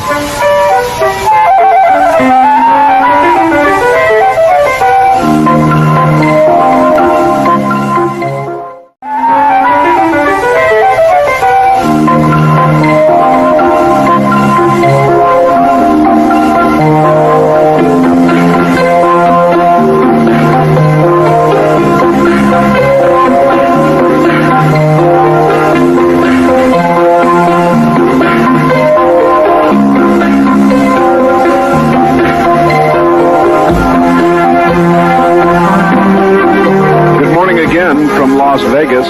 You're listening to the CBC and BRN networks. I'm Art Bell with John Lear. And we're going to continue through the night with some pretty strange stuff. If you're frightened by all this sort of thing, turn your radio off. Don't expose yourself to something that would be harmful to you personally. For the rest of you with strong constitutions, let's continue. Good morning again, John. Let's cover what we were going to. We'll get to the naval aviators. Okay. But the lasting effects, and I was telling you about the fellow with the returning red marks that I think was on sightings, a very convincing case. How many people have physical effects that endure? Well, I don't know. What you mean in percentage-wise? Well, I mean, how many have you ever heard of? You've looked into so many of these cases, you'd know more. Lots. They all have that little scoop that's taken out as far as the physical thing. A little scoop? A little scoop of skin that's taken out, and they have a mark on their ankle or their leg or their arm or something. They're told that they're just taking genetic materials back to wherever they come from. Interestingly, our own government has recently announced that it has begun a program of gathering, first on the military and then probably others, blood samples for genetic recording. Yeah. Aware of that, were you? Yes, I was. Naval aviators, have you ever landed on an aircraft carrier? First of all, he asked if I ever knew any, and I said, my answer is yes. I was taught by a naval aviator how to fly. He was a transport pilot. His name was Hal Herman. He used to live in Montague, California. I don't know whether he's still there or not. But I've known a lot of Navy pilots. Have I landed on a carrier? No. But to me, that would be the most exciting experience to land on a carrier with 125 visibility on a pitching deck at night. That would be the epitome of airmanship. And I know that there's a lot of guys that have done it. Would you endeavor to do it if you had the chance? Well, I certainly need a lot more training than I have now, but that really takes airmanship, is to land those jets on the pitching deck at night in extremely low visibility. Yeah, John, I'm told that what you have just described is one of the most terrifying things any pilot can ever do. Oh, you can imagine, because, they don't have all that much fuel. It's not like they can say, well, if I miss, I'll just go back to shore. Sometimes they're quite a ways from shore, Yeah, exactly. That's their only chance. All right, very quickly, we're short on time this hour. Wildcard line 3, you're on the air, Coast to Coast AM with Art Bell and John Lear. Not a lot of time. Go ahead. Right, this is San Diego Castillo. Yes, sir. Yeah, Mr. Lear? Yes. About the antimatter reactor? Yes. Now, I bought the Bob Lazar video, and the last part he goes, heat is taken in by the thermoelectric generator? Yes. So that means that their gravitational system is electricity? No. Is that what they use to... The thermoelectric generator is separate. That's what provides the positive volt for the operation of the trip. What the tape didn't describe, and what the next one will describe, is how the gravity wave works. And basically the gravity B wave forms like an electrostatic charge on the top of the antimatter reactor. And it's channeled and amplified through the waveguides down to the gravity amplifiers. And that's what's used to make pull the space towards you.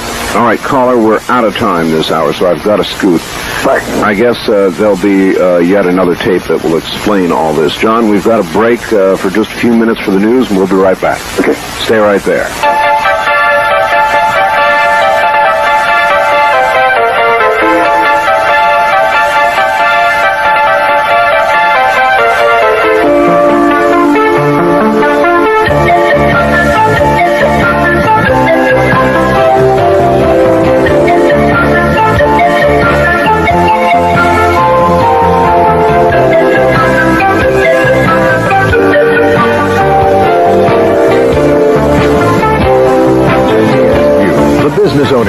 Would you like to advertise to over 750,000 people in the West per night?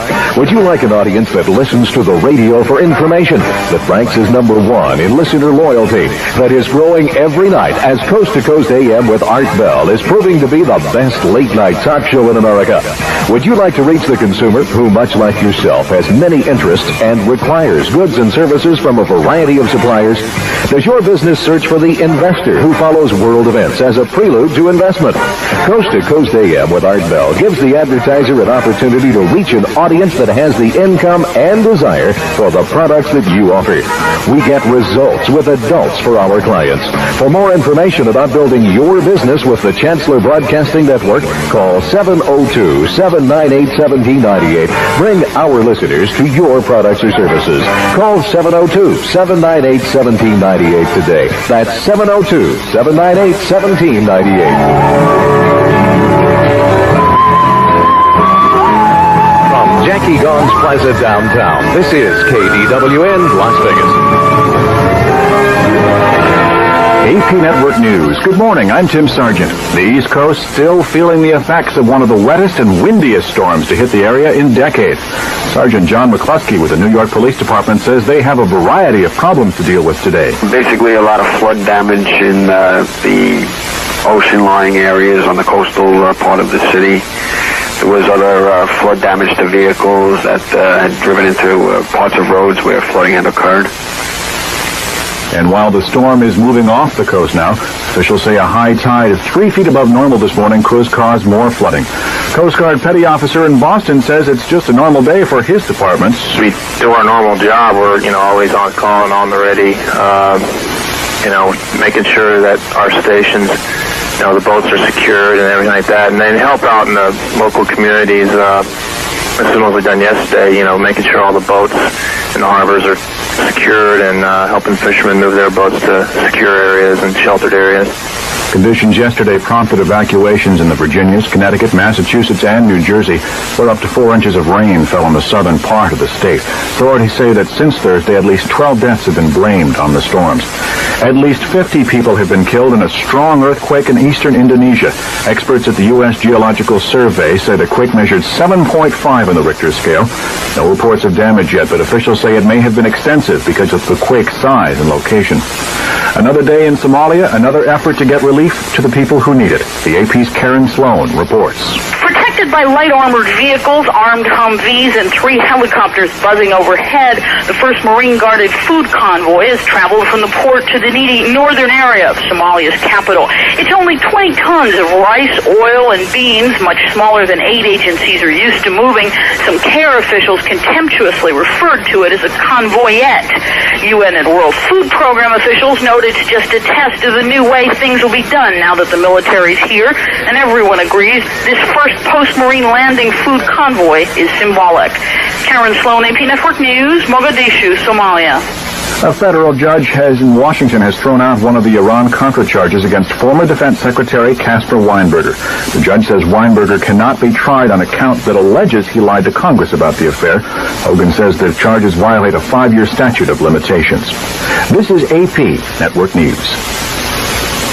President-elect Bill Clinton wants to turn up the heat on what was Yugoslavia. The AP's Thelma Lebrecht has details. The president-elect is reiterating his support for the use of U.S. warplanes in the former Yugoslavia republics. Britain and France, which have peacekeeping forces in the region, had been resisting a new show of force. But Bill Clinton says he believes they're moving to modify their position. Anything we can do to turn up the heat a little there to try to reduce the carnage is worth trying. As for the U.S. military's effort to get food aid to the starving in Somalia, Clinton says they're making progress, but he adds any decision to expand the U.S. role, as the United Nations wants, should be up to Bush administration officials, and he doesn't want to be second-guessing them. Thelma Lebrecht, AP Network News, with the president-elect in Little Rock. More announcements of cabinet appointments expected from Little Rock today. The word now is that Democratic Party Chairman Ron Brown will be tapped to be the next Commerce Secretary. Of the 9 people Clinton has chosen so far, including 4 women, all are white. A royal wedding today, but a low-key wedding. Correspondent Joseph White in London says Princess Anne is once again tying the knot. This is not your typical royal wedding. The order of service, the guest list, the site of the honeymoon, all a well-kept secret. Royal watcher Alison Hardy says even the mode of transport is a mystery. There's a lot of questions. People aren't sure whether they're going to turn up in a Range Rover or whether they're going to go for the more traditional approach in a carriage. I think they'll probably be in something that moves fairly quickly. I don't think you'll get a lot of chance to have a look at them. The wedding itself is taking place in Scotland because the Church of England forbids divorced people remarrying in the church. This is 42-year-old Princess Anne's second marriage. The groom is 37-year-old Navy Commander Timothy Lawrence. Also, rumor has it the recently separated Princess of Wales has decided to skip her sister-in-law. 638-1066. 1-800-638-1066. Or Good Times Travel, the agent here for Princess Cruise Line. Love boat it is, you know.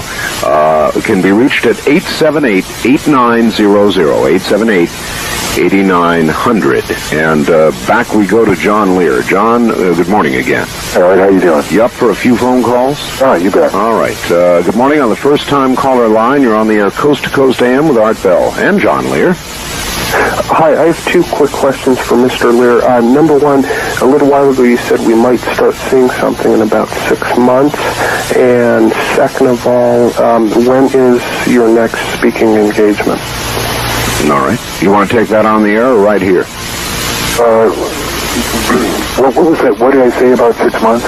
Well, okay, we'll go ahead and have him take it on the air. He said that at one time you had stated you thought that perhaps something would become apparent to the American people in about 6 months, or something would start happening. Like a German interviewer told me the other day, I'm a great researcher, but a terrible prophet. You were interviewed by the German press, is that correct? Yeah, there was a guy in here, and a very interesting guy. As far as my next speaking engagement, I only give about 2 a year, and I don't have one planned. All right. I want to take a few local calls here, John. Let's see, line 1, you're on the air Coast to Coast AM with John Lear and Art Bell. Good morning.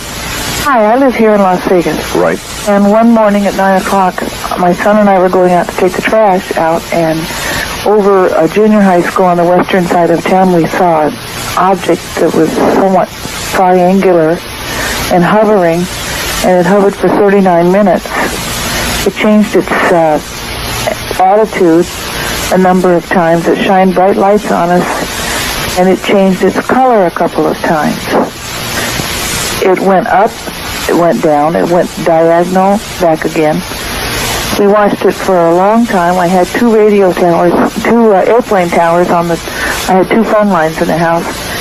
And these fellows I wish I could see it. They wanted to see it. They couldn't, and I could see North Las Vegas Tower from my home. I told this story to a couple of people, 2 of which were in the Air Force, and they both cautioned me never to tell the story to anyone again. Whoa. What was the date of that? That was about 4 years ago. And what size was it approximately? Twice as big as the step. Yeah. It went from silver to white. It changed color.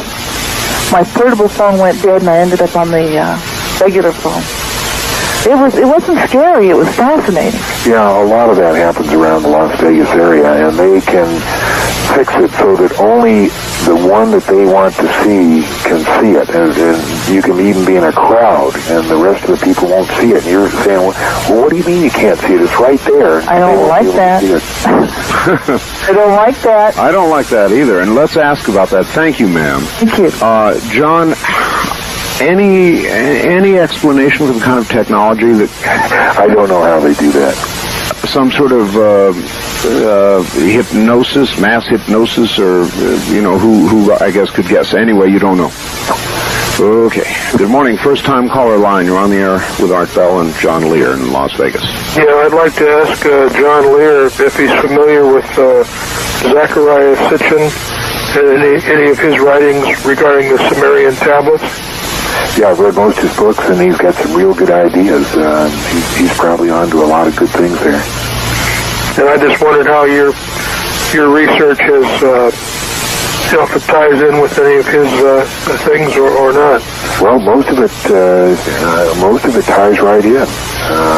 He had a particularly interesting one called The 12th Planet. Right. And there's some very interesting aspects of that. Should be back around soon. I don't know, when did he say it was coming back?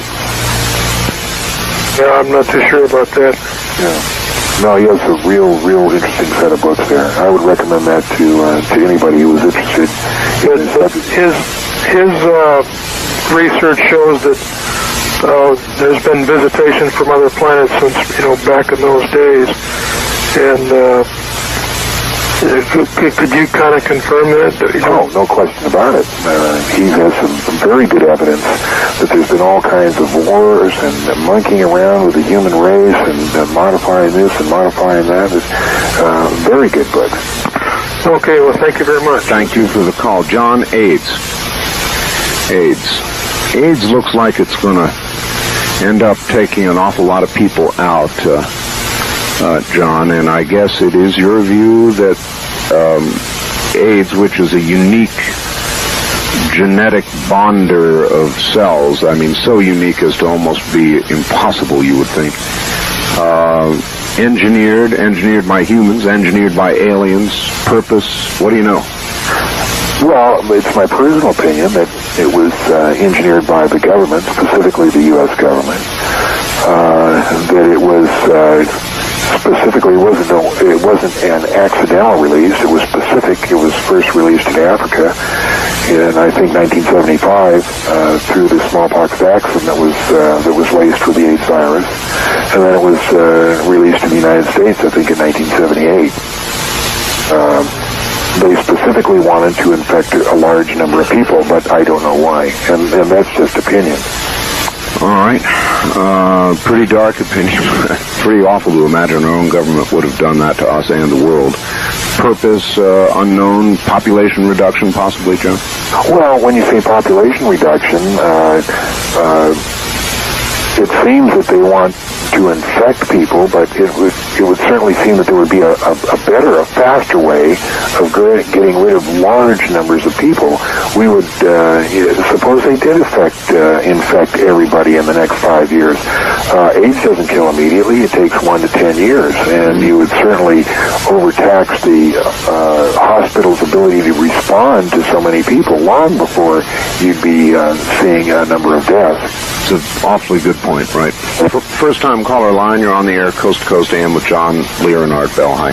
Yes, Art, thank you very much. Let me give you a short story. I'm somewhat of a theologian and an amateur ufologist. Do you find yourself in conflict? Well, that's an interesting question. Actually, no. I studied the Bible profusely. I was one of the original Jesus people, and used to go to bed at night with the Bible on record, and I find so many things being explained to me now by recent phenomena and people like John Lear. And, of course, there are as many questions as there are questions answered. But, the human mind is a phenomenal creation. And, in addition to being somewhat of a theologian and a ufologist, I'm also an optimist. I do believe in the reality of Jesus Christ.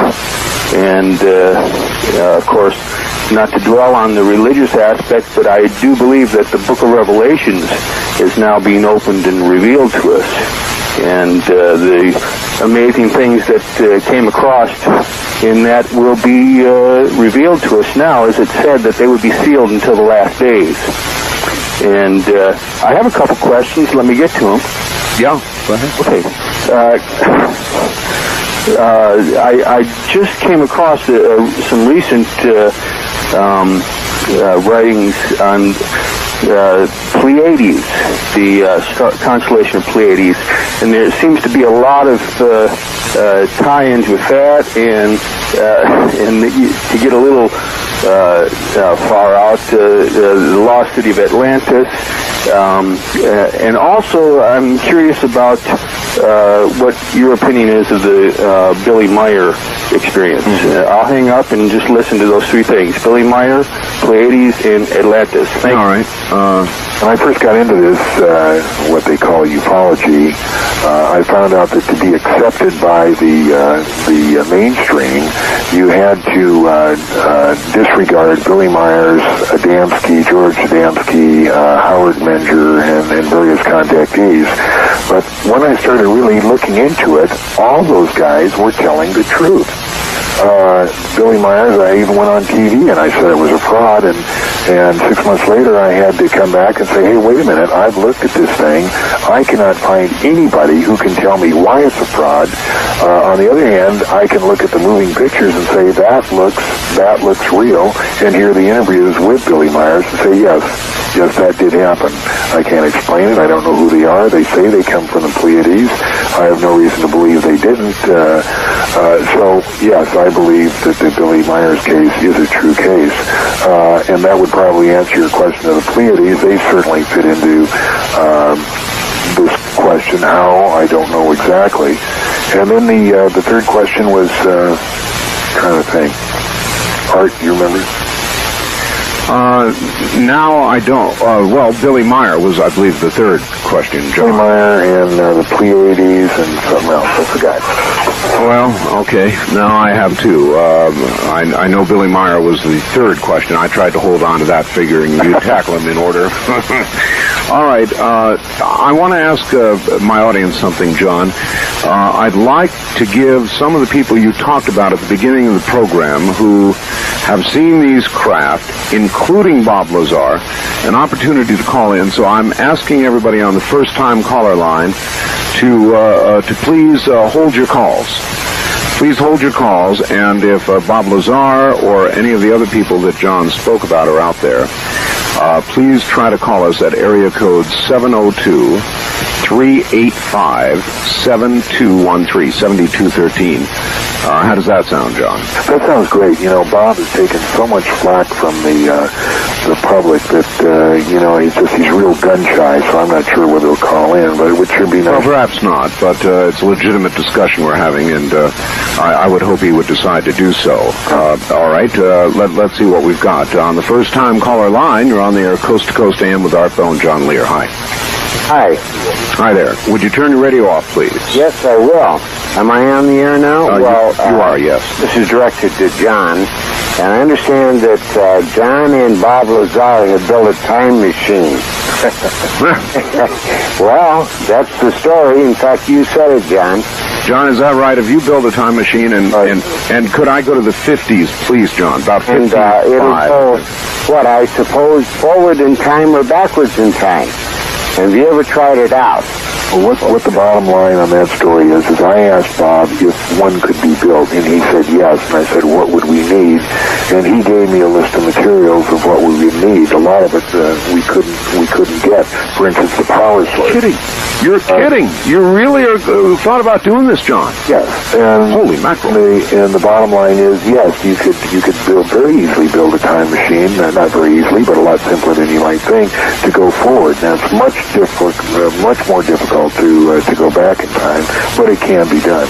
Well, Billy Myers, I understand, went back to the 15th century in France in his stories, and gave the Frenchman some information on a battery-operated light, which he later looked up in a encyclopedia when he got back to our time. Wow. You heard about that problem? No, I didn't hear about that. Oh, well, apparently, when Bob was at the test site, he found they told him that there was a solution to the paradox. If you went back in time and killed your father, would you still be alive? And the answer is yes, you would. Yes, he would still be alive, but you could go back and kill him. And the reason he would still be alive is you can't affect future events. Time is compartmentalized. All right, we've got to hold it there, caller John. We've got to hold it there. We'll be right back. Boy, do I want to ask you about this. Stay right where you are. You're listening to the CBC and VRM radio networks.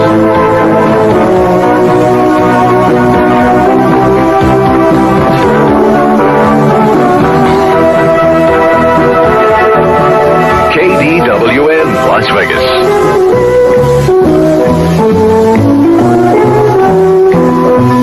visit Las Vegas, you can enjoy yourself at Jackie Gaughan's Plaza Hotel at the top of Main and Fremont downtown. Stay in one of over 1,000 rooms and suites at the Plaza. Whether you're visiting or live in Las Vegas, you'll delight at the Show of Lights while dining in the Glass Dome Center Stage restaurant after the sun goes down. Any time of the day or night, you'll find something good to eat in the popular Plaza Diner. Take a break in the Omaha Lounge. Enjoy your favorite beverage and live entertainment. And if sports is your thing, don't forget the Plaza Sportsbook. You can keep tabs on your favorite sports teams. 24 hours a day, there is something happening at Jackie Gaughan's Plaza Hotel. Plenty of free parking, too. The Plaza Hotel, Main and Fremont, downtown. Financial security. Everybody wants it. Not everybody gets it. The key to achieving a successful financial position in life belongs to those who invest wisely and plan ahead. Fortunately, Barron's can help you accomplish both.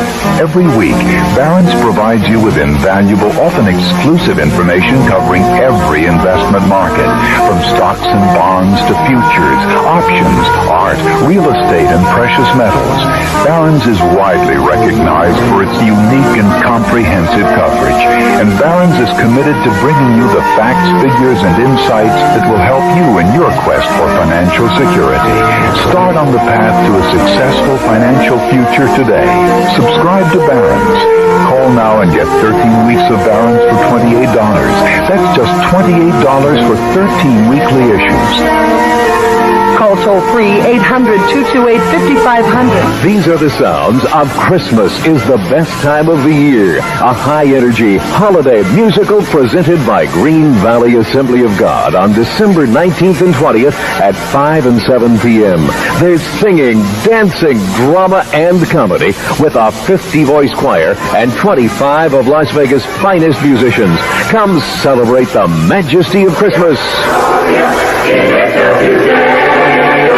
The beauty of Christmas.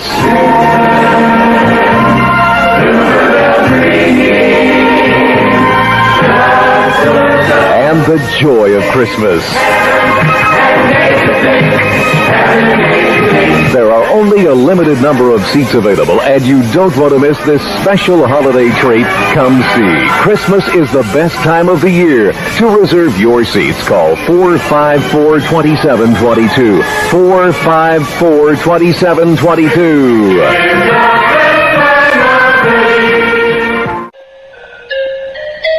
You're listening to Coast AM with Art Bell, live on the CBC Radio Network. To call the show toll-free from across the nation, dial 1-800-618-8255. The wildcard direct lines are area code 702-727-1295. That number is 702-727-1295. And if you've never called the show, try the first-time caller line at area code 702-727-1222. Anybody east of the Rocky Mountains can use the first-time caller line at area code 702-727-1222. When your call is answered, please turn down your radio. Each caller will be allowed up to 3 minutes, giving more listeners a chance to join in. And now, enjoy Coast to Coast AM with Art Bell.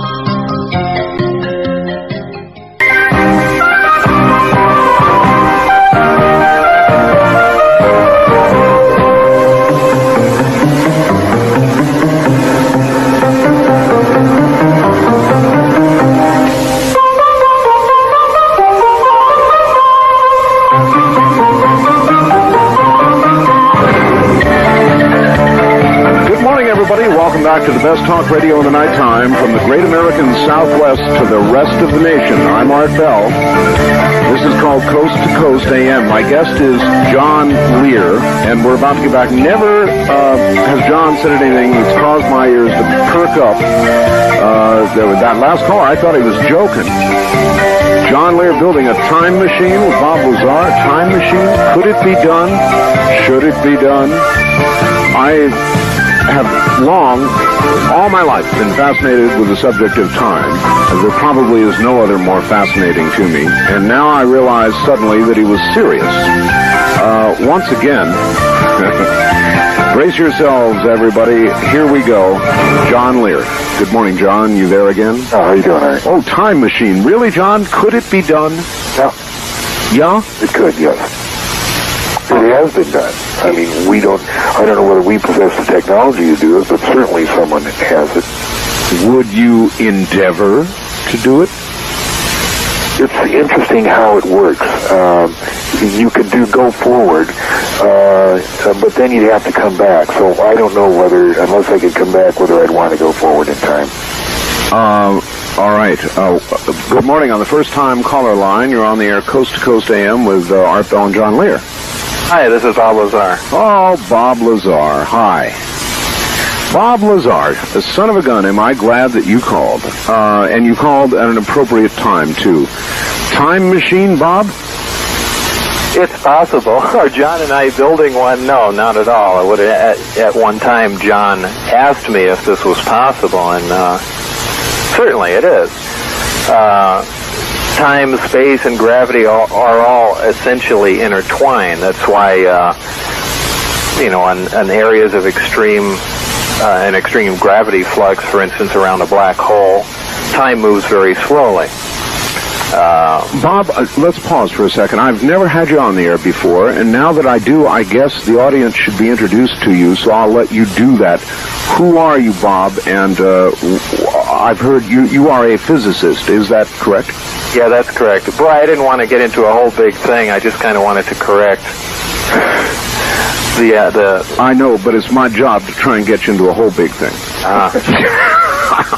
So tell us a little bit about yourself. I am a physicist. I worked out at Area S4 here in Nevada. I was exposed to some of the alien technology. Essentially, I think what John even mentioned before was my job was essentially to assist in the back engineering of the recovered crafts. I only worked on one of them, and my knowledge is only limited to the power source, more specifically the antimatter reactor, and the propulsion unit, more specifically the gravity amplifier. How many of these discs did you actually see, your own eyes? 9. The only one I had physical contact with was one. How long were you involved in trying to back engineer that technology? A few months, not a very long time. Things didn't work out very well for a whole bunch of different reasons. You ended up leaving, they ended up erasing you, is the short story. That's correct.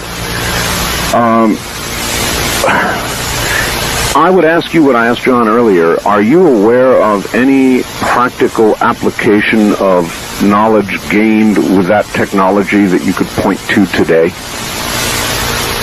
Actually, none at all, no. So in other words, it's all being kept under wraps. Well, really, a whole lot hasn't been learned. The technology has been in our hands, at least some of the crash recoveries, for as long as 40 years, but not a whole lot has been gleaned from that. We know how certain things operate, but in duplicating the manufacturing process really doesn't seem to be possible at this time. So there's very little. Must be very, very frustrating for them. I'm going to ask you both to hold on just a moment. I'll come right back to you. I've got a very quick break to do. Stay right there. John Lear and Bob Lazar back in a moment. Let me ask you. And good morning from the home of S4 in Area 51, the state of Nevada. This is Coast to Coast AM live talk radio through the nighttime, Monday night, Tuesday morning through Friday night, Saturday morning. I'm Art Bell. I've got John Lear and Bob Lazar on the phone. And we're going back to both of them right now. Gentlemen, good morning again. Morning. Gee, Bob, back to the time thing for a second now, if we might. You're saying, it would be possible.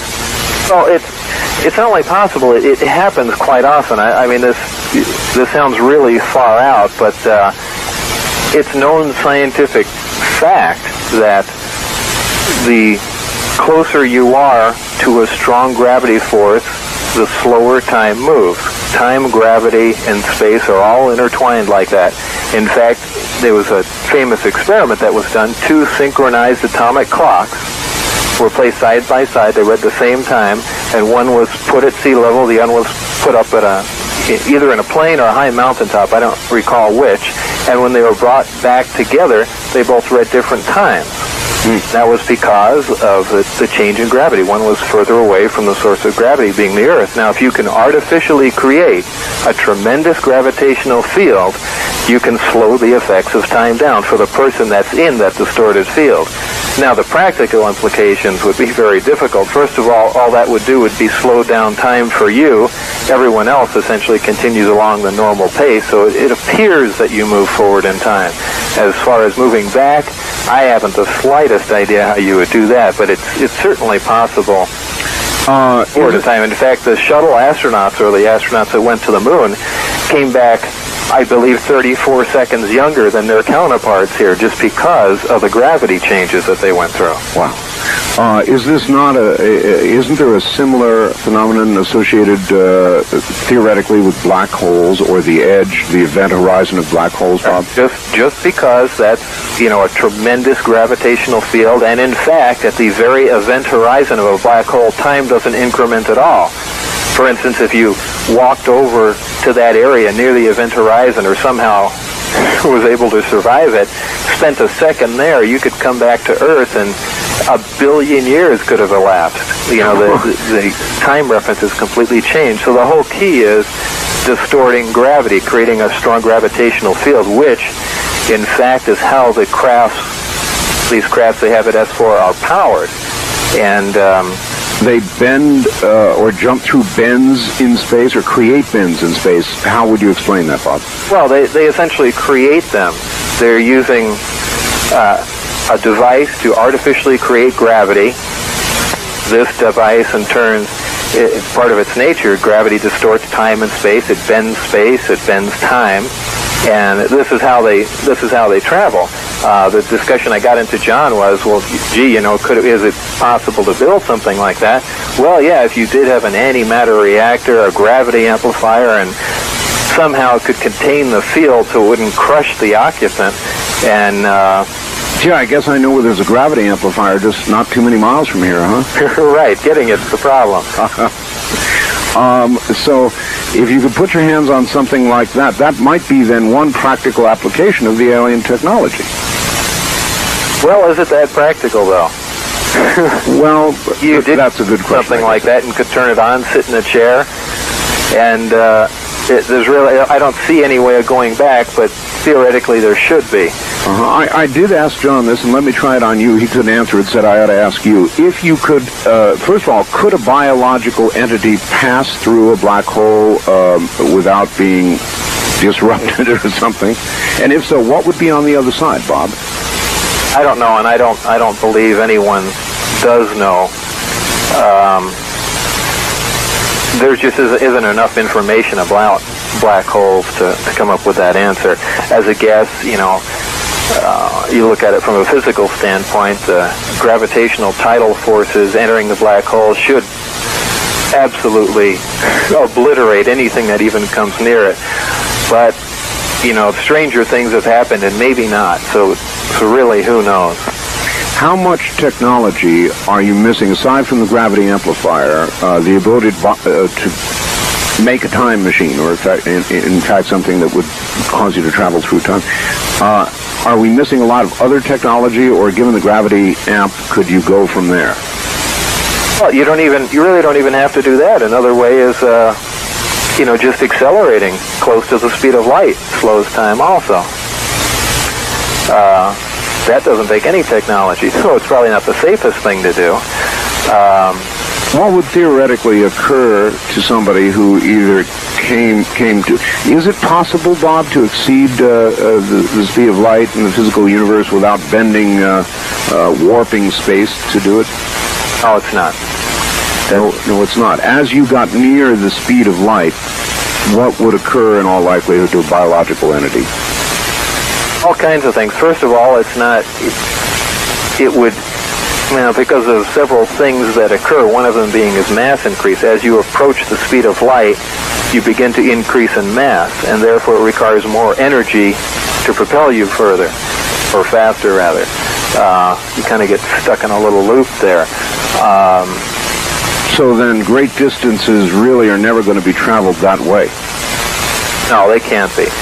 That just isn't practical. On top of that, you can go on for a long time about that. It's not practical. It really isn't. Okay. I guess you left the project with the discs at one point. You do our audience a great favor by describing in as much detail as you're able to what it is you saw and worked on, Bob. I worked on one particular craft that I called the sport model because of its very sleek appearance. Specifically, like I mentioned before, there was a small reactor that was removed from the craft, and we essentially back-engineered it. What we needed to do was find out not only how it worked, but also very important to the project was to see if this technology could be duplicated. One of the main problems in any kind of aircraft is power, and with a tremendous amount of power, you can basically do anything. And here's a reactor that operates, many times more efficiently than a fission reactor, or more efficiently than a fusion reactor, which we haven't even developed yet, ever could. And it supplies a tremendous amount of power, and this is essentially where we decided to start from, was to work from here and then go on. But in all the time that they had this and the time that I spent there, the short time that I spent there, really there's just not a lot you can do. We just don't have the materials to duplicate it. Any ideas what this craft was made of? What kind of metal or substance it was? I say it's metal just because I felt it. It felt cold. It had the appearance of metal. The grain structure appeared to be metal, but I don't know. Like I'm sure John has mentioned, the information is very compartmentalized. And could you describe the interior of the craft? Were you inside? The interior was very bare. There had been some equipment removed from it. There was a reactor. There were 2 seats. There were 2 consoles left, one large console. I call them a console. There was nothing on top. One of them was removed. I believe they're part of the gravity amplifiers that are connected directly underneath. They're in a triad formation. These are going to be some silly questions, Bob, but were there windows? I mean, by what manner could you see or understand any of the technology that was in front of you? Normal buttons, switches, gauges, or... Really wasn't anything like that. Buttons and switches. It really wasn't even wiring. I know that sounds really bizarre, but it really isn't that strange. A lot of the equipment, it almost appeared to be something similar to a Tesla coil. The way so every time I hit on a topic, I have to regress. And sure, I understand what I'm talking about. But it almost seemed like every piece of equipment was tuned to whatever it was supposed to be receiving signals from, and it was essentially electrical power transmission without wires, which is not something far out. That was something a man named Tesla accomplished in the 30s. However, this seemed to be along the same lines, but much more advanced. Well, while we're on the subject, do you think mankind will ever manage to bring power from space to Earth through some method or another? It's the same sort of technology, I presume. I don't know. That's about the best I could say about that. Okay. Well, anyway, back to these. What was it like when you went in the room? I mean, I can only imagine they would lead you in, these guys with their little badges and so forth, and they would lead you into the area you were going to be working on these things, and you must have looked at them and said, "You've got to be kidding." Well, I only got to physically view the craft twice. Once was when I went inside to see the placement of the parts that I was to be concentrating on. The other one was in a short flight test. A flight test. I wasn't inside. I saw it from inside the hangar. And what did you see? Just lifted off the ground, almost silently. It had a slight hissing sound to it. Then drifted. It was quite amazing. I mean, I speak of it nonchalantly right now, but it's, there again, this was several years ago. Wow. Again, back for a second to magnetism, large magnetic fields have indeed done strange things. Do you recall anything of the story, the Philadelphia experiment? I've heard a lot about it. And I want to run things. This is an unusual opportunity, Bob, so I want to run something by you. I had a friend, somebody I regarded as truly honest and extremely credible, and he told me about an experiment that he saw, participated in Arizona, in which a very extremely large electromagnetic field was created. And he claims that he saw something disappear. I mean, flat, completely, poof, disappear when exposed to this field. Is such a thing possible? Well, that's kind of a loaded question. Is it possible for something to disappear when exposed to a large electromagnetic field? Yes. Do I think that happened during the Philadelphia experiment? No. Do I think that mankind right now is capable of doing that? No, there isn't sufficient power generated in the entire output of the planet at this time to create a field of that distortion. Wow. Would the power plants inside these disks be capable of that kind of generation? Yes. Yes. What was the fuel of these craft, Bob? There had to be there's some sort of fuel, energy burned, expended, used, right? Yeah, the fuel was, well, let me digress for a moment here, that there are three types of nuclear reactions. One's the fission reaction, which everyone's familiar with. It's essentially how atomic bombs work. It's a splitting of atoms and causing a chain reaction. It releases X amount of energy. Another more efficient reaction is a fusion reaction, which releases a little more energy. Both of these, for instance, when put in bombs, whether they're thermonuclear, the hydrogen bomb, or the fission bomb, an atomic bomb, they use about 9/10 of 1% of that fuel gets converted into the actual explosive energy. Now, if you really think about that, when you're dealing with a plutonium bomb, for instance, you're dealing with, somewhere on the order of about 8 pounds of plutonium, which is about the size, a little bigger than a golf ball. Now, 8/10 of 1% of that makes that giant explosion that you see. All the other material is wasted. That's how efficient that explosion is. Mm-hmm. Now, an annihilation reaction, which is a conversion, the direct conversion of matter to energy is 100% efficient all the time. And you can see if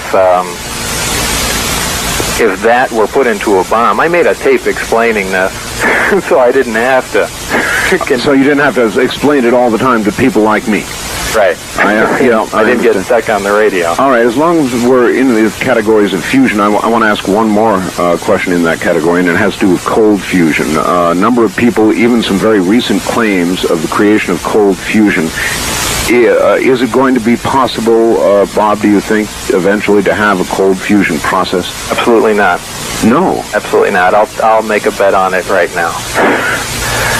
Absolutely not. So what was it that these scientists... about a power source. What was it that these scientists came up with that caused the bubbling and the heating and the apparent creation of energy? Any idea what it was? I'm sticking with Los Alamos' explanation. Was essentially an electrochemical reaction that took place. Did fusion occur? No. There was far too many experiments done that supposedly duplicate experiments, And, I mean, these yielded no results at all. And the physics behind it don't make any sense either. All right, again, going back to the discs, the fuel they use apparently is element something or another that goes beyond our table of elements. Is that correct? Yeah, it's element 115. It's not an absolute definite, but that's what it appears to be. Element 115. 114. Chances are it's 115. And interestingly enough, it's a stable element, and those familiar with the way the periodic table works, the way elements go, as they get higher and higher on the periodic chart, they become less and less stable and begin to decay. But this is a stable element. And again, this isn't something that's a total surprise. I mean, we've known all the way since the 50s and probably the 60s, that somewhere there's a magic combination of protons and neutrons that, again, somewhere in the higher elements will make a stable element. And apparently that does happen up at that level. Have you had your hands on any 115, Bob? I have had my hands very close to it. Is there any 115 that exists outside of S4 now? You don't have to answer all of these, Bob. Who knows? That's a good answer. Let me, since I've got the two of you on the line, what would you say is your greatest area of agreement, the two of you? That we live in Las Vegas. Well, that makes the next one then very easy. He was going to say that I'm nuts. No, I'm just kidding around. John has I essentially have cut off whatever I haven't had contact with. So there can be talks of reptilian-like aliens or abductions and things like that. And I know there's lots of evidence that people were abducted, and I did see the thing on Fox the other day with a guy that got burns on him, and that's all interesting. But it's something strange that happens to you once you've been actually involved with something. You kind of put blinders on to the rest of the world, and now you only want to deal with something that you physically had hands-on experience with. Oh, very much like what I said earlier, and you've had hands on one of these discs. Have you ever seen... Now I'm kind of taking the attitude some people take towards me, but I'm not doing it on purpose. If I actually get abducted, then I'll start believing that. And that's...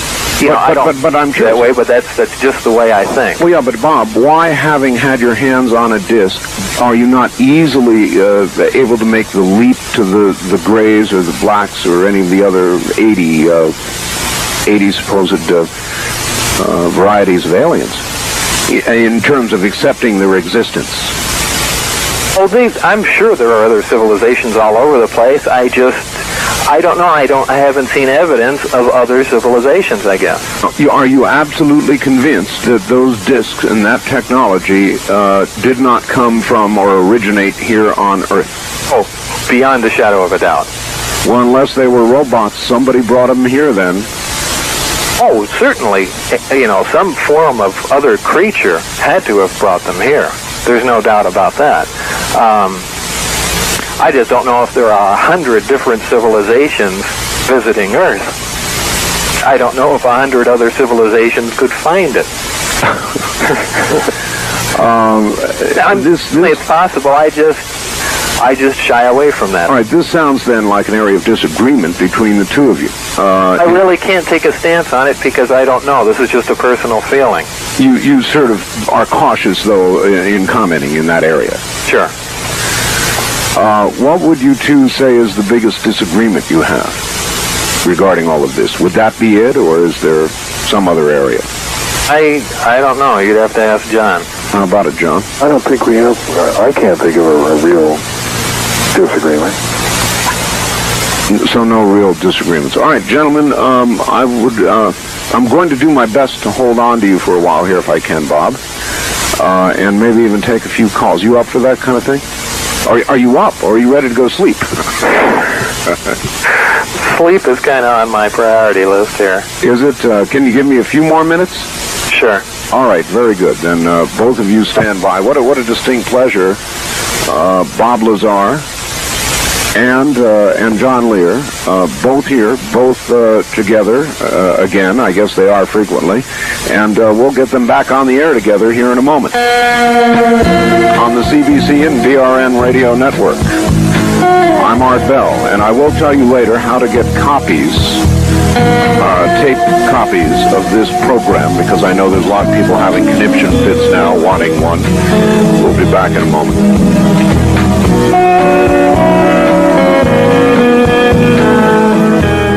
News Talk 720, KDWN, where locals come to talk. KDWN Las Vegas.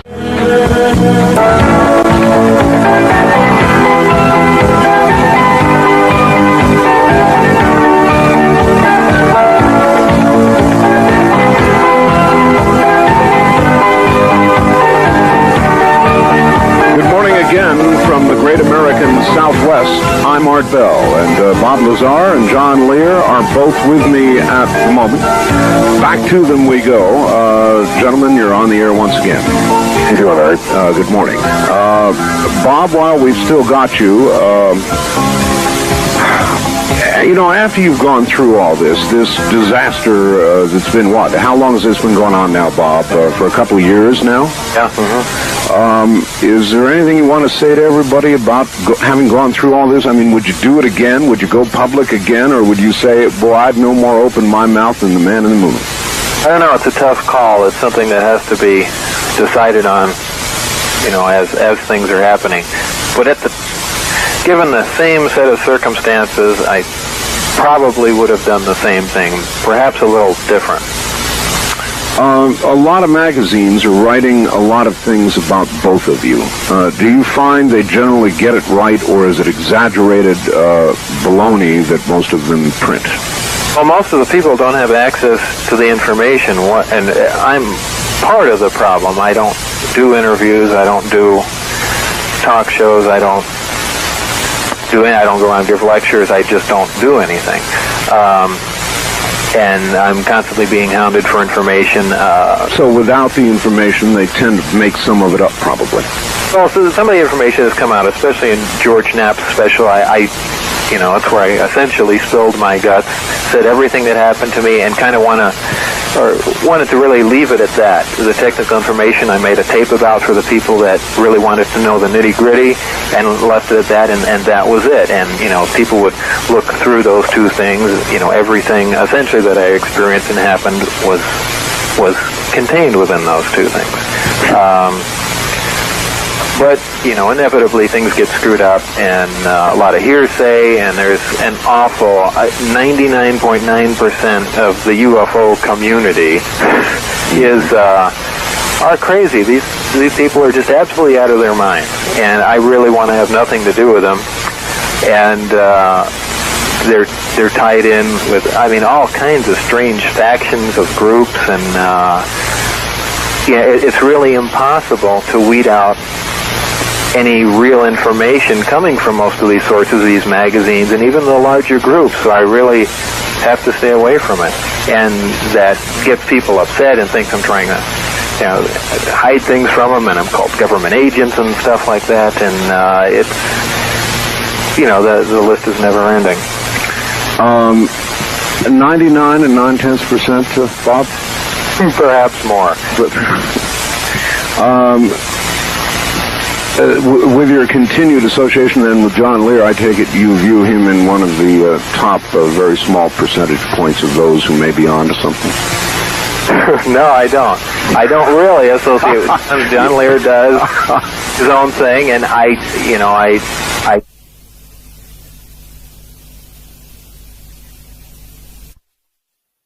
and there's an awful 99.9% of the UFO community are crazy. These people are just absolutely out of their minds, and I really want to have nothing to do with them. And they're tied in with all kinds of strange factions of groups, and it's really impossible to weed out any real information coming from most of these sources, these magazines, and even the larger groups. So I really have to stay away from it. And that gets people upset and thinks I'm trying to, hide things from them, and I'm called government agents and stuff like that, and it's, the list is never ending. 99 and 9/10%, Bob? Perhaps more. But, with your continued association then with John Lear, I take it you view him in one of the top very small percentage points of those who may be on to something. No, I don't. I don't really associate with him. John Lear does his own thing, and I don't. John, comments? Yeah, we have some of my ideas are far out because I'm not a scientist. Bob is a scientist. He dealt with things that he saw with, worked with, were proven to him.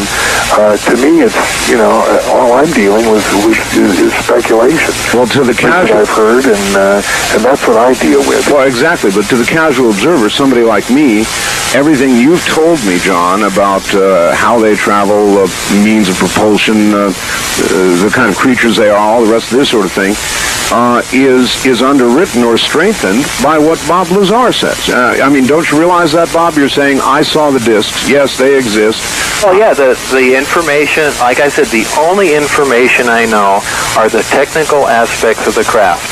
And that information John has, we've talked about that, and he understands it, and the information that he relays like that is absolutely correct, and I'll verify that. I actually got to work with that stuff.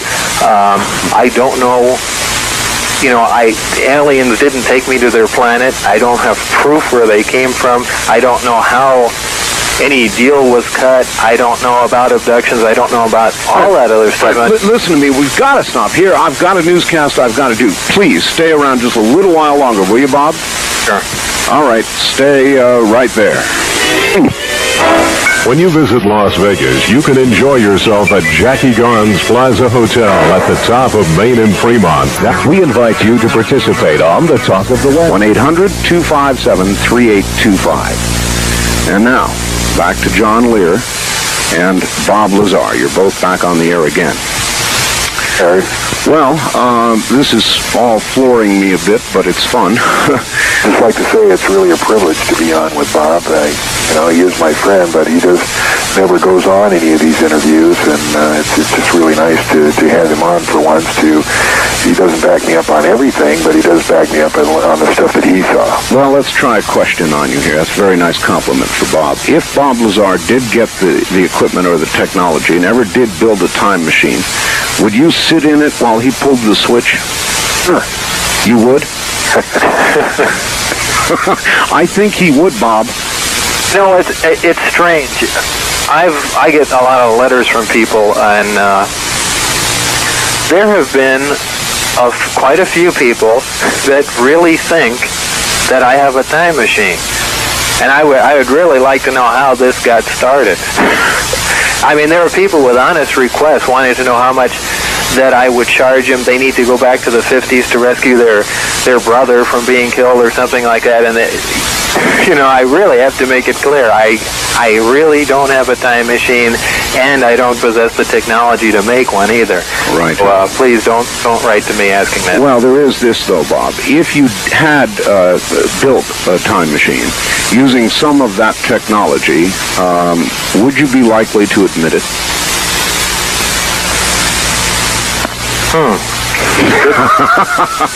That may give you some clue as to why people think that you may have it, even though you say you don't. Yeah, well, I'd like to just... well taken, I guess. I would like to take just a couple of calls just for the fun of it, and let's see if anybody has any questions. Listen, before we do, can I just tell the folks how to get a hold of this tape that Bob put out, because he won't advertise himself, but yeah, I really think it's important that if you do want to know about this technology and what Bob saw up at the test site, he does have a videotape available, and you can write to Tri-Dot Corporation. That's TRIDOT, Tri-Dot Corporation, 1324 Southeastern, and then that's in Las Vegas, and it's Las Vegas 89104, and the price is $29.95. plus $3 shipping and handling. And if you want to know about this stuff, you just can't make a better investment. I know Bob doesn't advertise this very much, but I think it's really important. Yeah, and there's going to be another one, too, isn't there, Bob? Yeah, it's kind of in the works, but that tape was a lot of people that viewed the first tape. It's a technical tape, but it's made for the layman to understand all the technology and how it works. And there's just been a request for a tape that goes heavy into the physics. A lot of technical people, scientists and that sort of thing, want all the specifics exactly, formulas and things along those lines. And that's what the second tape will probably cover. I'm not really sure about that yet. Nothing's been done with it. And what kind of technology would that give away? Well, really, we're just talking about the how specifically the amplifiers work, things along those lines. With the knowledge, Bob, of roughly how they work, would it be possible for somebody on this Earth to eventually, do you feel, build or duplicate that technology and build something that would do what that power plant does? Well, it's just a matter of having access to certain material. With some super heavy elements, such as element 115, with the proper materials, we could absolutely build it. The technology is not millions of years ahead of us. You're looking at technology that's maybe hundreds and hundreds of years ahead of us. It's not that phenomenal. It really isn't.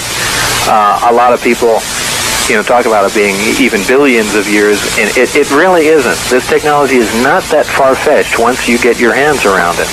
So it is quite feasible that we could eventually duplicate these systems, but not with materials that we have readily available right now. Mm-hmm. There'd have to be another source for these materials.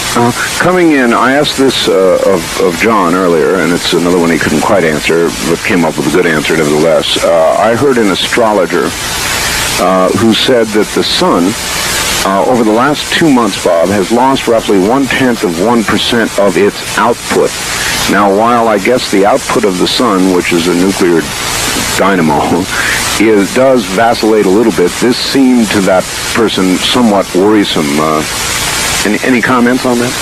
I wouldn't be really concerned. I mean, the sun has a tremendous hydrogen supply, which is being, fusion reaction is being converted to helium, and you don't really have to be concerned about anything running out for probably about 5 billion years, and then at that point there'd be some pretty dramatic changes.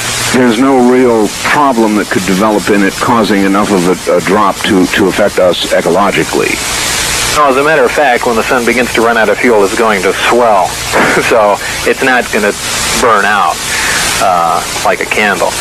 All right, indulge just a couple calls here. We are a talk show. Wildcard Line 3, you're on the air Coast to Coast AM with Art Bell, John Lear, and Bob Lazar. I finally made it in. Good. Where are you calling from, sir? Las Vegas. Las Vegas, all right. All right. What I wanted to ask about the saucers and the alien technology was they must operate off from some type of communication frequency. Is it any way possible to put together some sort of a transmitter so that one could start putting out a signal to them? All right, it's a good question. Bob, any insights into whatever communications capabilities they had? Well, what bothers me with the communication, and of course there must be some in the craft, is that because of the gravitational field, everything is going to be distorted around the craft, whether it's radio waves, whether it's light waves. And in fact, someone had asked earlier how craft, I think they asked how craft seemingly disappears or underneath it. Well, this again is characteristic of the gravity amplifier, that it actually pulls light around it. For instance, I even mentioned in my tape that there are stars that are behind the sun, where the sun actually blocks our view, and we can see those stars. The reason why is the sun has a tremendous amount of gravity, pulls the light from the star up and around the sun so we can see it. in these discs, when they're operating, if they're in something called an Omicron configuration, if you're standing underneath the disc, you can't see it. You can only see the sky above it by the way light is bent around the craft. Now, the way I understand this to envelop the craft, I can't see how radio waves can get into the craft. And that's something that puzzled me for a while. So there must be some other form of communication. Would the gravity amplifiers themselves possibly provide the key to the kind of communication they used? In other words, something propelled or moved through time or space or both with the same technology. In other words, each new technology, lasers, for example, can be modulated, and you can use light to pass voice. And so I wonder if their technology might have in it a key to their communications. It's quite possible. Quite possible there is something called, along the lines of a gravity phone. Yeah. Something that John and I have spoke about in depth. That it essentially is a gravity amplifier with a modulated output, and it is received. Again, this is just an educated guess, but it's certainly possible. But as far as there being a frequency you can tune in or transmit, I haven't seen anything along those lines that the crafts would receive. So then their communications might be every bit as advanced or different, would be a better way to put it, than anything we're familiar with, traditional RF frequencies and so forth. Probably, because they're traveling such tremendous distances, the crafts would get there years before their transmission did. So they can't use regular radio transmission. They have to use something that actually bends time and space. Yeah, one would think that any insight into that at all might give one the ability eventually then to communicate, if not travel to these creatures, but communicate with their point of origin. Right, I agree. Wildcard Line 3, you're on the air, Coast to Coast AM with the group. Hello, are you there? Yeah. Yes, sir. Turn your radio off, number one. Okay. I've been trying to get through to you for a long time. Where are you calling from? I'm calling in from Las Vegas. All right. Go ahead. The first question is, this directed to John Lear, do the aliens have a philosophy about their own creator or creation? Number two, the super collider that is to be built in Texas, is that going to give any clue as to their technological advances? All right, well, there's a question for each one of these. I don't know really the philosophy, and I'd like to hear Bob's answer on that super collider. I've heard many people say, they're building that to make 115, and I never asked Bob about it. Element 115. Bob, what can you tell us about the super collider? Well, to be honest with you, I don't know a whole lot about the super collider. I do know the basic plan and what they're attempting to do. Is it going to be used to make 115? No. Again, if you're going to assemble an incredibly heavy element like that, other elements that we've synthesized up to 109, and that hasn't been really documented. But these have been put in accelerators for an incredibly long time at a tremendous cost of electrical power. And, we essentially have a yield of 1 or 2 atoms of the substance. If you're talking about something much higher than that, like an element 115, it's just inconceivable. You'd have to have this tremendous thing running at full power for decades to wind up with several atoms of the substance, if it can be done. So I've always contended that element 115 has got to, or it must have been naturally created. All right. I'm right on top of another break, and gee whiz, there's just not enough time to say goodbye, so I guess you'll have to stay there for a minute. Stand by, both of you. That's known as one of the tricks of the trade. You're listening to the CBC and BRN Network. Right back.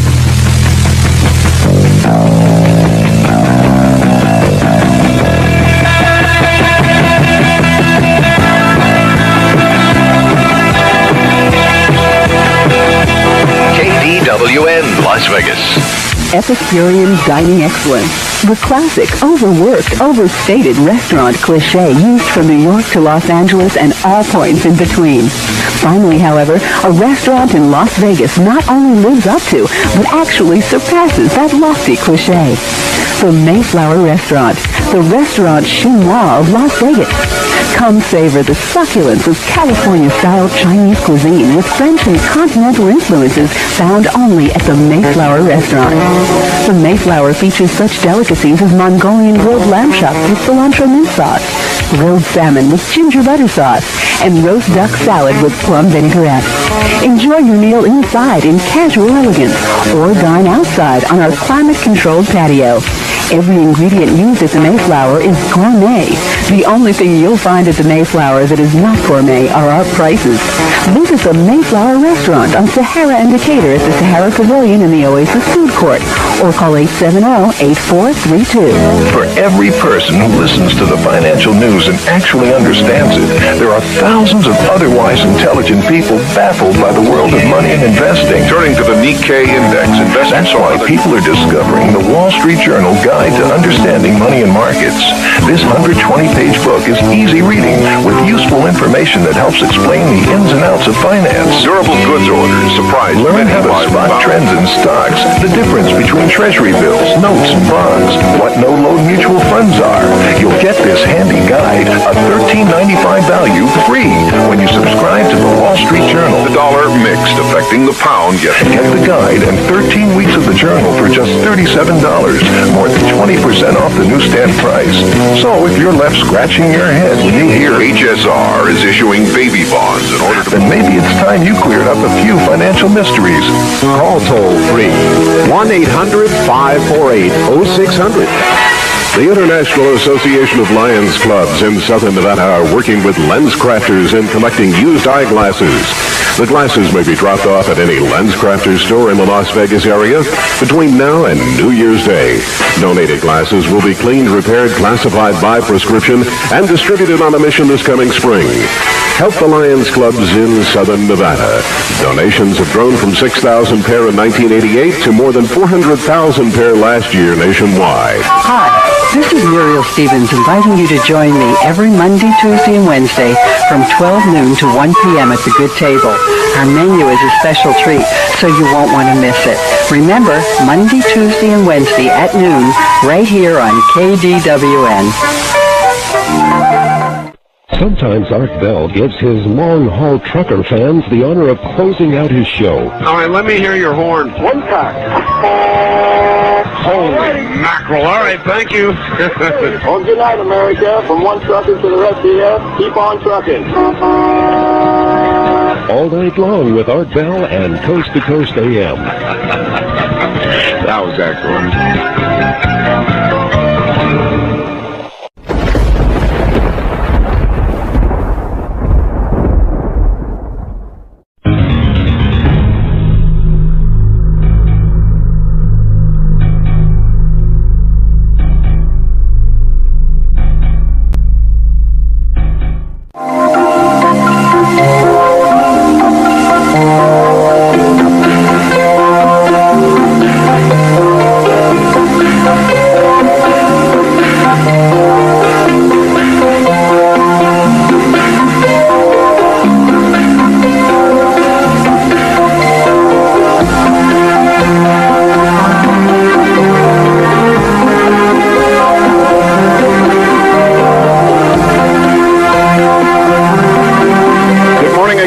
From the home of S4, Area 51, and Bob Lazar and John Lear. They're my guests. I'm Art Bell. We're going back now to the phones, and you're both back on the air again. Yeah, Art, I don't know how you did it. Again, it's an honor for me to be on the same program with Bob. I know the Pope couldn't get an interview with him. I don't know how you did it. It really is. Well, it is indeed an honor to have you here, Bob. It really is. If I might, let's expose you both to some more of the people. Wildcard Line 3, you're on the air, Coast to Coast AM with the group. Good morning. Oh, yes. Boy, I'm really honored. This is my second time. I called earlier on the first-time caller line. You couldn't remember my third question, which had to do with Atlantis. Oh, thank you. Yes, thank you. And thank you for the call back. John, that's right. It was Atlantis. Yes, there probably, is based in fact for a lot of mythology. The one thing that I can't find any information on is where did the myth of the dragon come from? Was there really something? I mean, usually there is a basis in fact of most mythology. Something happened to make that, but I've always wondered where the dragon came from. All right, well, at least you addressed it. Thank you. Good morning. You're on the air, Coast to Coast AM with the group here. All right, hold on. Let me turn down my radio. Where are you calling from? Arizona. Arizona, all right. Yeah, I wanted to know before I'm picking up off of KDON, so you're about ready to go out. But I want to know where I can get the tapes from, the copies of them. All right. I'm sure that'll please them. John, why don't you go ahead and give out the address where the... Tri-Dot Corporation, TRIDOT Corporation, and it's 1324. That's 1324 Southeastern. And it's Las Vegas, Nevada, 89104. 89104, and it's $29.95 plus $3 shipping and handling. And you'll really enjoy it. All right. Bob, a question for you. Has anybody who's heard these stories or any of the publications or any official government agency subjected you to any sort of truth-telling trauma, injections, machines hooked up to you, anything to try and verify what you said? Well, when I first mentioned it to the, television network up here, I voluntarily took lie detector tests, but no, I never took any truth serum, and no one else has come after me or forced me to do anything. Our local news anchor on Channel 8, I guess, went along with you and looked at and investigated. What was his personal determination after he finished looking into this and did his show? Do you know? George Knapp, you mean? That's right. I'd like to answer that question. He was such a firm believer that he nearly discredited himself on a news show by when one of the girls said, "Well, George, what do you think?" And instead of the stock newsman's answer of saying, "Well, I think this deserves more investigation," he said, "I believe it." And he was called to task by his boss for saying that. So, did he see anything that we didn't see? May have had access to some information. But now, George wasn't that ardent of a believer in the beginning, as I wasn't either before I got involved with the project. But George did go to great lengths, traveling with me to Los Alamos and, going all over the place, tracing down leads, and things added up quickly to someone that put in that much effort. And he essentially put everything together and, Yes, I have that show on tape. It was really something. Really something. All right, just one more very quick interruption, gentlemen. I'll be right back to you. Stay right there. My guests are John Lear and Bob Lazar, and if you've been with us, then you well understand the nature of the discussion. If not, then stay tuned. If you own a gun or want to have the right to do so, your rights are under attack like never before. If you don't stand up for your rights today, I warn you, you won't have those rights tomorrow. That's why I urgently need you to get a pencil, because in just a minute, I'm going to give you a toll-free number to call so you can join the Citizens Committee for the Right to Keep and Bear Arms. As a member of the Citizens Committee, you receive a membership card, a monthly newsletter, plus legislative action alerts aimed at protecting your gun rights. Membership costs only $15, a small price to pay to protect your right to keep and bear arms. It's so important that you join today. If you call now, I'll make sure that you get the 168-page special edition of the Gun Rights Fact Book free. Call 1-800-452-9100. Join today. Call now and get your membership card, monthly newsletter, plus legislative action alert and free book. Membership is only $15, and remember, the call and book are free.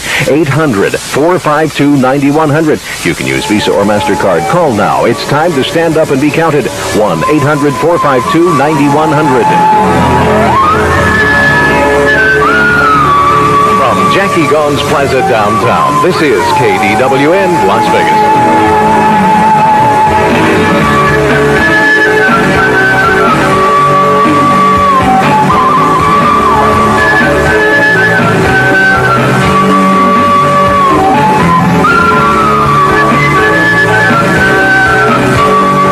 Good morning again from Las Vegas. I'm Art Bell on the CBC and VRN radio networks. Let me take care of something real quick here and we'll plow back in with clear sailing. The perfect gift, as I've described to you earlier, for any woman is flowers. I mean, there's no question about it. I don't care whether it's a birthday or an anniversary or just I'm sorry or I'm happy or I'm in love or whatever it is. Flowers always cut it. And flowers are always cut when they're sent from absolutely fresh flowers. No kidding, it's the perfect gift because you don't have to go out and shop for it. You can do it right from home. You can order from home. I'm going to tell you how in a second. You don't have to go wrap it up, take it to the post office, mail it across the country because they'll deliver it on the day you specify anywhere in the country. It's really, there's no deal like it, and since you're dealing, you see, directly with a flower farm instead of a retail outlet, you get the best deal, straight out. So order now. Christmas time is here, and if you've been delaying, here's a way to take care of it just like that. The number is 1-800-562-6438. 1-800-562-6438. Absolutely fresh flowers. And John Lear and Bob Lazar, welcome back. Thanks. Is there anything, Bob, that since you don't make public appearances and you don't go on talk shows, is there anything that you've been wanting to say to the public and haven't had a chance to for a while now? No, nothing that comes to mind at the spur of the moment. All right, let's take a couple of more calls. Good morning, Wildcard Line 3. You're on the air, Coast to Coast AM with the group here. Yeah, I'd like to direct my question to John Lear. What any of this has to do with the English wheat fields where they make those designs, and which aliens changed those 64 different modifications? Was it the Greys? All right, thank you, sir. The crop circles first. Obviously, it has something to do with the crop circles, but I don't know what, and I don't interest myself much with that phenomenon. It's pretty weird, and I read the magazines and stuff and look at it, but I don't know anything about it. Well, I'm interested in directing a little of that to Bob. Bob, since you're a physicist, these damn crop circles, they really are all over the world. They're in Australia. They're in too many places for two guys in a board and a chain, you know? What could they be? I don't know. Certainly, it can be. I mean, it's possible. I'm sure there are other explanations. It could certainly be the footprint of one of the crafts. The crafts can certainly be at altitude and compress a wheat field down like that. That's not a problem. As far as what else it could possibly be, some other prosaic explanation, I really don't know. And John, I think there was more of a question for you. Yeah, he said what group was it that did the genetic alterations? I'd like Bob to answer that because he's the one that read the document, and I just quote from what he said. All right. That was supposedly what people call the Greys, the rays from Zeta Reticuli. Okay. Let's just keep moving here. Good morning. You're on the air, Coast to Coast AM with Art Bell, John Lear, and Bob Lazar. Yes, this question's for Bob Lazar. I was reading an article in the Los Angeles Times for November, and it was regarding a experiment going on approximately 2 miles inside Mount Andreyki in southern Russia with Vladimir Garvin regarding the neutrino. Are you familiar with that at all? I'm familiar with a neutrino, but not the experiment they're conducting. Oh, really? Well, I suggest that you get that article. It's in the Los Angeles Times, and very enlightening. I was curious if you were able to make any connection between the neutrino and the Gilliam experiment, but being done by, it's called SAGE, S-A-G-E. What specifically were the Russians doing? Well, it's a combination Soviet and U.S. experiment with their. I was hoping you could answer the question, but they're particularly looking for subatomic matter. All right. You mean like quarks and things of that sort? Yes. All right, thank you. Is that the purpose of one of the purposes of the accelerator in Texas they're building? Well, that's certainly one of them. It's kind of a useful tool. There are a lot of things you can do with an accelerator on the subatomic level, but certainly one of them is the building blocks, what actually compromises protons and neutrons, and looking at the different flavors, as they say, of quarks and other subatomic particles that only exist in areas of extreme energy and only come into only were in existence at the very creation of the universe. So in exploring the subatomic world, you're kind of looking back in time. Bob, again, I'm not a physicist, but I heard also from this astronomer, perhaps a question directed at him earlier, that we are from time to time able to detect neutrinos from the sun here on Earth. Is that correct? Well, first of all, our neutrino detectors aren't really worth very much. But yeah, neutrinos are not only produced by the sun, but we can detect them. Neutrinos will go clear through the Earth. In fact, it's theorized that a light year of lead, I mean, it's like somewhere on the order of 6 trillion miles of lead, would not stop a neutrino.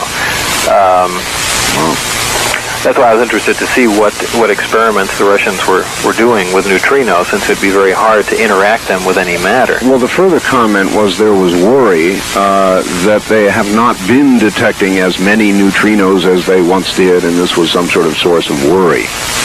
Well, neutrinos really don't do anything. That's I would find it difficult for it to be a source of worry. Would you think there would be something approximating miniature black holes? Would such a thing exist? Oh, I would think that's certainly possible. You know, remnants of a collapsed star, like any black hole is theorized to come from. Certainly there can be a small one. In fact, one of the explanations for what happened where was that in Russia? In Tunguska, I think it's pronounced. Oh, yes. That was one of the theories, that a small black hole collided there. A piece of antimatter landed there. They had all kinds of explanations for that. Would the damage done there fit what would probably occur were we to ever collide with a black hole collide with us, would be more like it? It would have to be very small. And who knows what happens when you collide with a black hole? That's the only problem. As far as the antimatter explanation, I think they've almost ruled that out, because there would be some residual byproducts of that reaction that could probably still be detected today. But there again, it's an after the fact. It was a long time ago. I think it was in 1918, maybe 1930. Boy, that date just slips my mind. Fascinating. Line 3 in Las Vegas. You're on the air, coast to coast, with the group here. Good morning, Las Vegas, line 3. I guess not, gentlemen. Las Vegas, line 1, you're on the air. My question is directed to Mr. Lear, and it has to do with the way the aliens communicate. I had an experience many years ago where I received a message. It was a wordless knowing. You had Roy Masters as a guest, and I've heard him speak of that. The only way I can describe it, it's a wordless knowing. A wordless knowing might be described as intuition. Well, I always thought it was a message from either the Creator or the Savior or a guardian angel. However, just listening to this program tonight, I think possibly it could be an alien, because they communicate telepathically. And that's, I think, what this was. And by the way, it was a kind and helpful knowledge. I was following a wrong lifestyle, and after I got that wordless knowing and that message, I changed that lifestyle.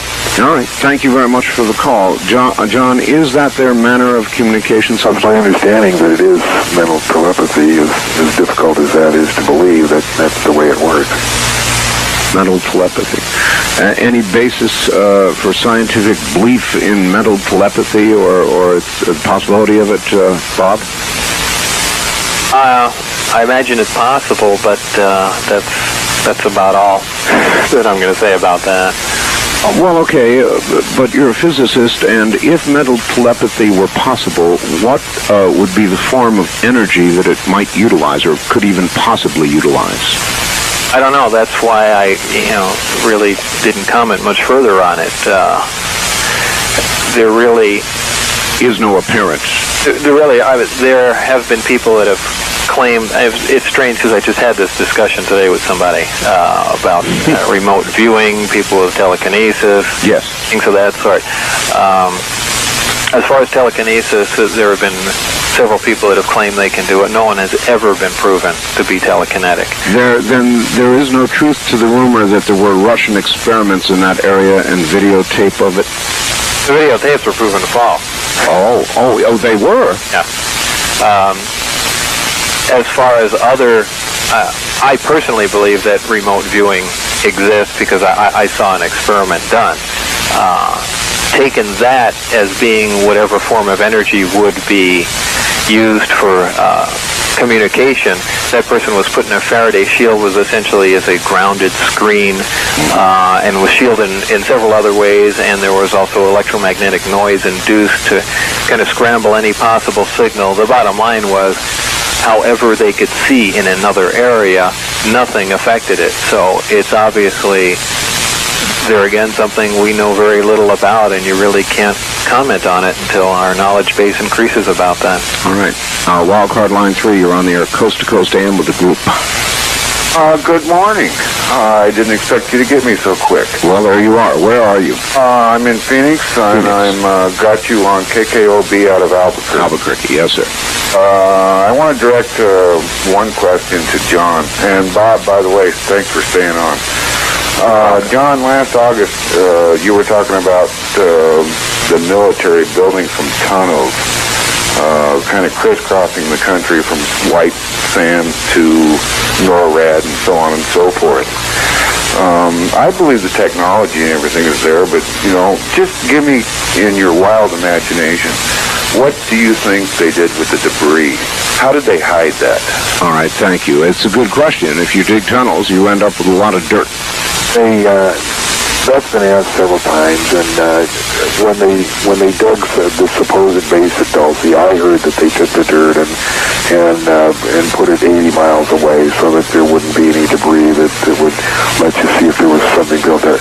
Apparently, according to this article that I said on the last program in Omni Magazine, 1983, and I forget what the month was, apparently that tunnel digger either compacts it or destroys it or turns it into some other form where they don't have to dump it somewhere else. All right. When I was a youngster, the man who trained me in amateur radio, got me introduced to amateur radio, was himself a physicist. He was Polish, of Polish extraction. And he was working on obtaining a nuclear reaction or a reaction of some sort from materials other than uranium. Would this be possible, Bob? A nuclear reaction? Well, a reaction, in other words, trying to release the energy from materials other than uranium in the same fashion that uranium releases energy. Well, then that's a nuclear reaction. Yeah. Yes. Well, you can take any element, for that matter, and involve it in a nuclear reaction. And you look at the sun.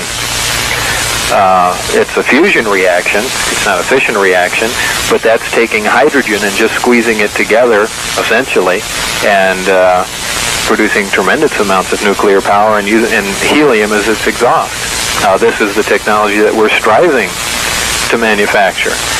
This would be a perfect energy source. We can get hydrogen out of the water in the ocean, and essentially the only exhaust would be helium. It wouldn't be radioactive debris or anything along those lines.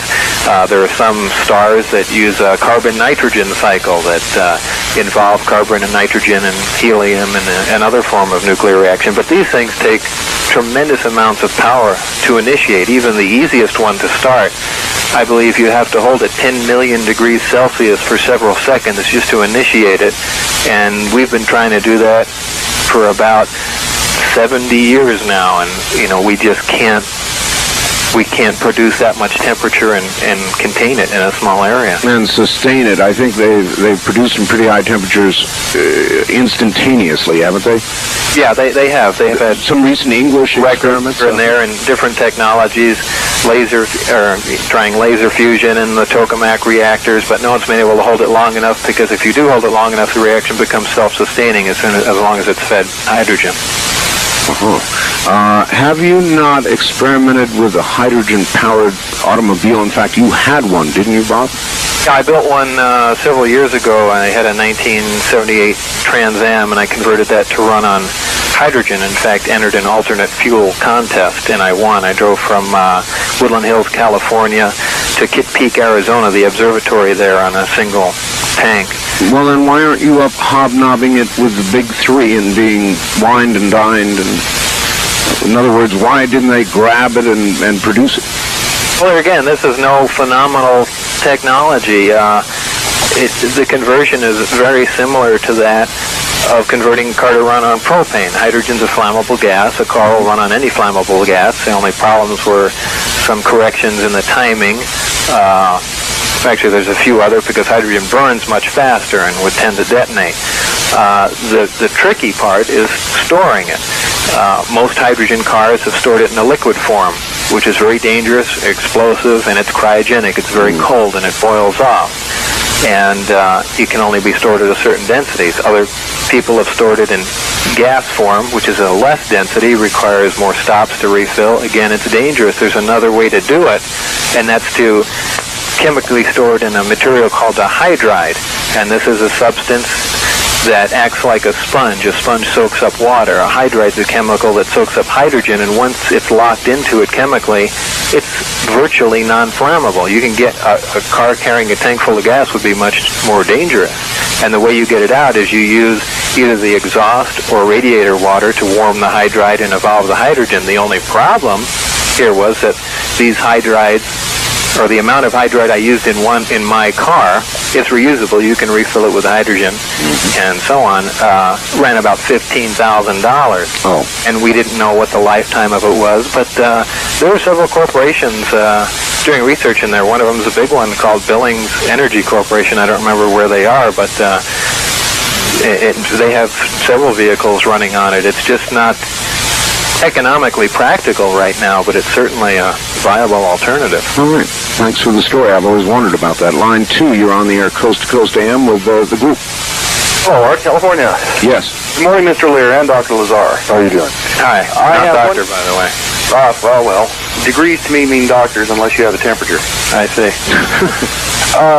My first question is for Mr. Lear. I'd like where I could get information on that hands-off law regarding intact UFOs, fragments, and the occupants. Well, I'm glad you asked that, because I just pulled that out, thinking that somebody would call. And it is 14 CFR 1211 of the Code of Federal Regulations. Okay. And what it says is, anyone who sees and approaches a UFO and is able to touch the object may be liable for a $5,000 fine and or a year in prison if he or she does not submit to detention. Wait a minute. Have you been fined, Bob? No, I've never heard of this before. What are you reading this from, John? From the Code of Federal Regulations, 14 CFR 1211. It's has to do with touching UFOs. And it says what if you have touched a UFO? Yeah. Anybody who sees or approaches a UFO or touches the object may be liable for a $5,000 fine and or a year in prison if he or she does not submit to detention. See, Bob, just why submit it to detention? I was going to say just one more insult. I have a couple of questions for Mr. Lazar. Very quickly. Do you think the recent advances in ceramic metal technology will be used in a Buffard ramjet project? And the last question is, are biometals being developed for use in data storage and retrieval as well as espionage? All right, thank you. Can you handle that, Bob? Well, as far as what biometals are being used for, I don't know. I know very little about them. What was the first question? No, I couldn't possibly regurgitate that. Should have answered that one first because I knew the answer to that one. Oh, you had that one. Well, darn. All right. Think about it. Listen, folks. Bob, I'm only going to request that I have you for about 7 more minutes, if I can have you that long. And then we'll do the last hour with John. Bob, it's been such an honor. Both of you stand by for a second. And we'll do that, and we'll do this. And we'll get it all handled and be right back. You're listening to the CBC and VRN radio networks together in the nighttime from Las Vegas. I'm Art Bell with John Lear and Bob Lazar.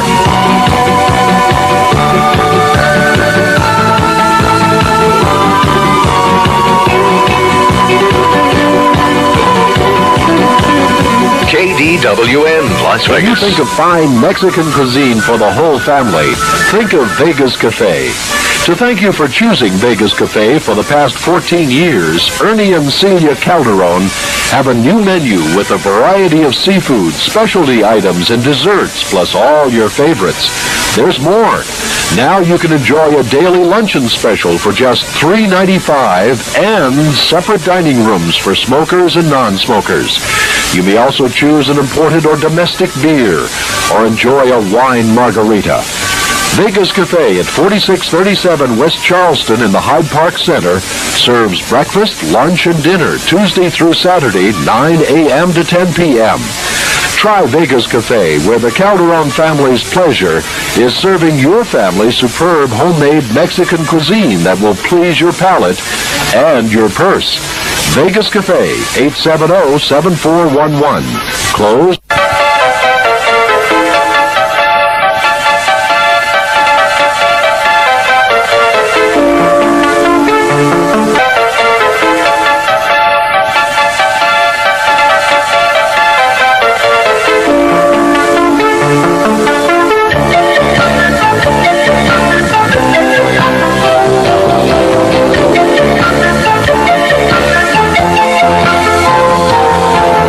Again from Las Vegas, unusually Bob Lazar and John Lear with us together this morning.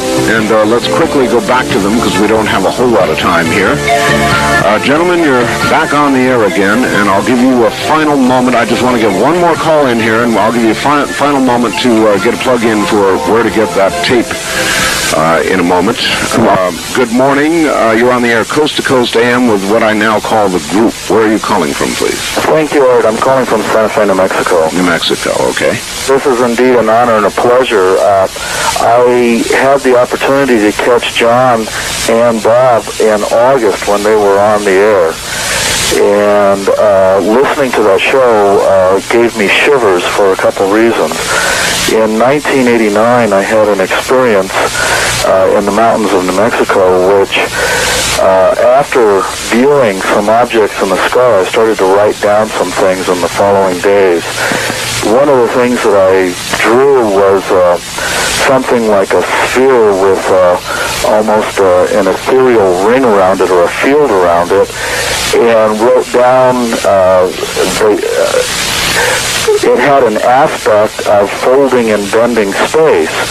I wrote down 7 other aspects, And then when I listened to your show in August, and Bob Lazar, I ordered your tape immediately after that, and it put shivers and chills through me. All right, this is the first time Bob's ever been on the air with me that I'm aware of, anyway. But indeed, John was here and talked about Bob's. Well, there was another gentleman with John. Yes, that's right. With the imaging program. That's right, with NASA, I believe. Yeah, and anyway, one of the aspects that I wanted to... then you put in. Okay, well, thank you for the program. Right, thank you very much for the call, and good morning. And line 1, you're on the air Coast to Coast AM with Art Bell and John Lear. Good morning. Good morning. Mr. Lear, I have 2 or 3 questions for you. You were talking about time travel a little while ago, and you mentioned it also on the last program that they actually have conducted successful experiments. What was the question? Somebody has conducted something. Yeah, on your last program, you indicated that it may not have been anybody from this Earth. Well, that's fine. My question, though, is are you familiar with the Rainbow Project, the Montauk Project, and the Phoenix Project? Just vaguely. Is that the stuff that Al Bielek talks about? Exactly, the Philadelphia experiment. Now, what I wanted to... I've been reading these books talking about that, and the things are just so fantastic in there that he traveled 40 years into the future from 1943 to 1983 and then back again to 43. And this is all a result of attempts to make a battleship, or a destroyer, I guess it was, invisible, the USS Ulysses. And as a result, not only did it become invisible, but it went through time and space. And so I was wondering what your opinion on that is, or if you have one at all on his credibility. All right, thank you. I'm not inclined to believe it. I try to stick to kind of nuts and bolts and things that I can see and stuff that Bob's told me, and I just don't. I know Al, and I haven't talked to him very much about that, but I just don't believe it. All right. First time caller line, you're on the air Coast to Coast AM with John Lear and Art Bell. Good morning. Hi. I have 2 questions. All right. The first was, you mentioned something about when you die, your soul goes to heaven, and the aliens... when you die, the aliens take your soul to another planet. No, see, how did you hear all that? John, tell them what you know about souls and containers and such. It's just theory that supposedly the aliens refer to us in containers. Now, if by saying containers they mean that we contain the soul, then obviously they're doing experiments with the soul. And when you die, supposedly they collect the soul and they put it in another container. And I don't know that to be true. Well, see, I did hear you say that. Is there anything I can read about that? Pardon? Is there anybody who's written anything good about this, John? Whitley Strieber discusses that. Whitley who? In his books. How do you spell his last name? Strieber. S-T-R. Strieber. Listen, sir, he'll spell it for you. S-T-R-E-I-B-E-R. Whitley Strieber. And he's written 2 or 3 books. Okay, the other question was, I know this is all speculation and stuff, but is there any speculation about there being like an alien culture that's non-violent with no state structure? I don't know anything about that. You never heard anybody talk about that? Right, nor have I. Is that it, sir? Yeah, thanks. All right, thank you. John, you just have to wonder where some of this stuff comes from. Yeah. All right, let me see here. Wildcard line 3, you're on the air Coast to Coast AM with Art Bell and John Lear. Hi. Good morning, Art and John. A very entertaining show. Thank you. Where are you calling from? This is Barry in Phoenix. Phoenix. Okay, Barry. Mr. Lear. Yes. Do you agree that there's much CIA disinformation about UFOs? Yeah, there is a lot of disinformation. Pardon me? There is a lot of disinformation. Well, you mentioned the Brentwaters event in England. Bentwaters, yeah. Is there any possibility that could have been staged? And the reason I ask that is because the troops that were called out to witness that were all told not to take any arms. Yes, they were all told to leave their arms in their barracks. Yes, it is and the very possible it was staged. that took them out to the spot that they were going to witness, they all were unarmed. And the only reason I can think of this is that it was a staged event.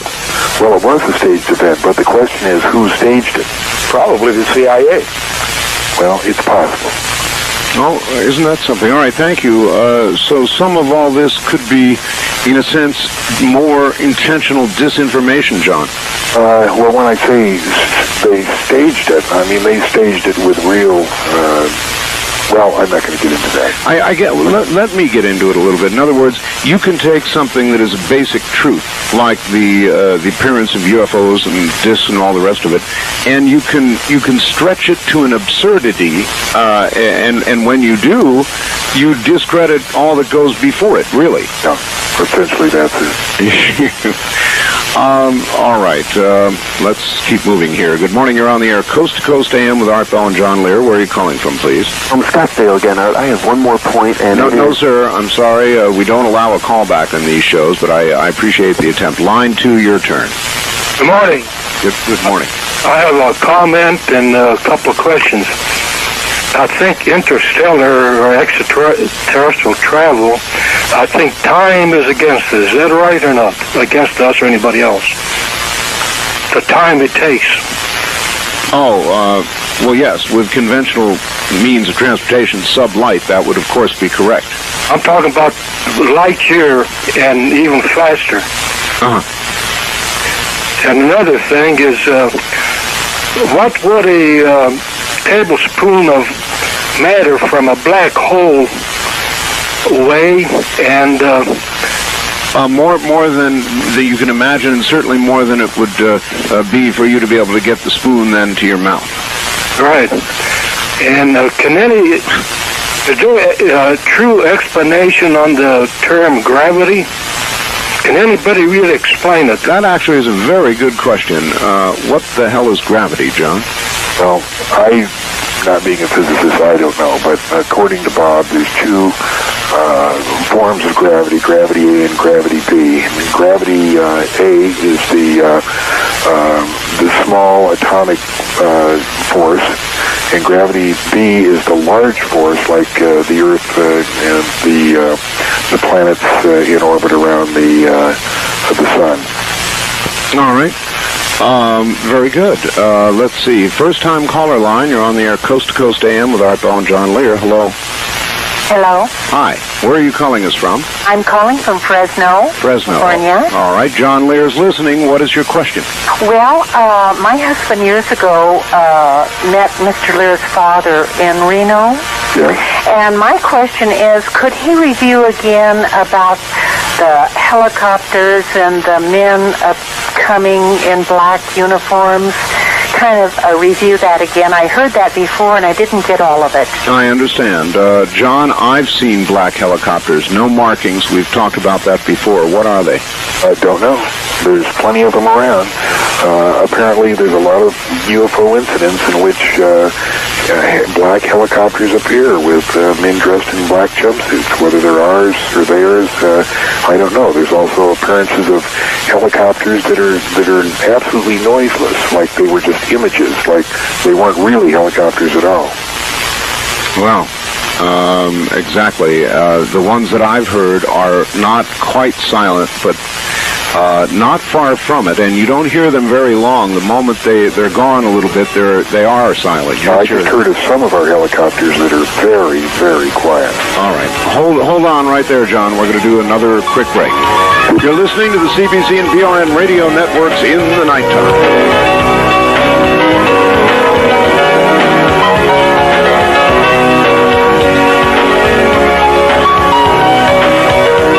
KDWN, Las Vegas.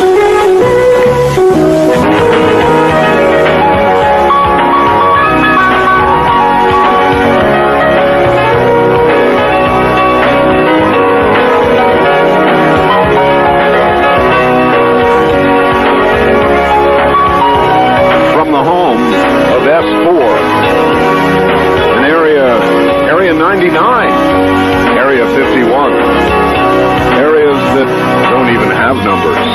no secret. Las Vegas, the desert, and the great American Southwest. Welcome back to Coast AM. I'm Art Bell, and I'm going to give a quick version of the numbers, something I've not even had time to do this morning. If you're in the metropolitan area of Las Vegas, you can reach us at 383-8255, 8255. If you're out of state, toll free. It's 1-800-338-8255. The Wildcard Direct Dial lines, area code 702-385-7214. And if and only if you're a first-time caller, should you call area code 702-385-7213. John, you there? All right. We'll hopscotch, and this morning will be done before you know it.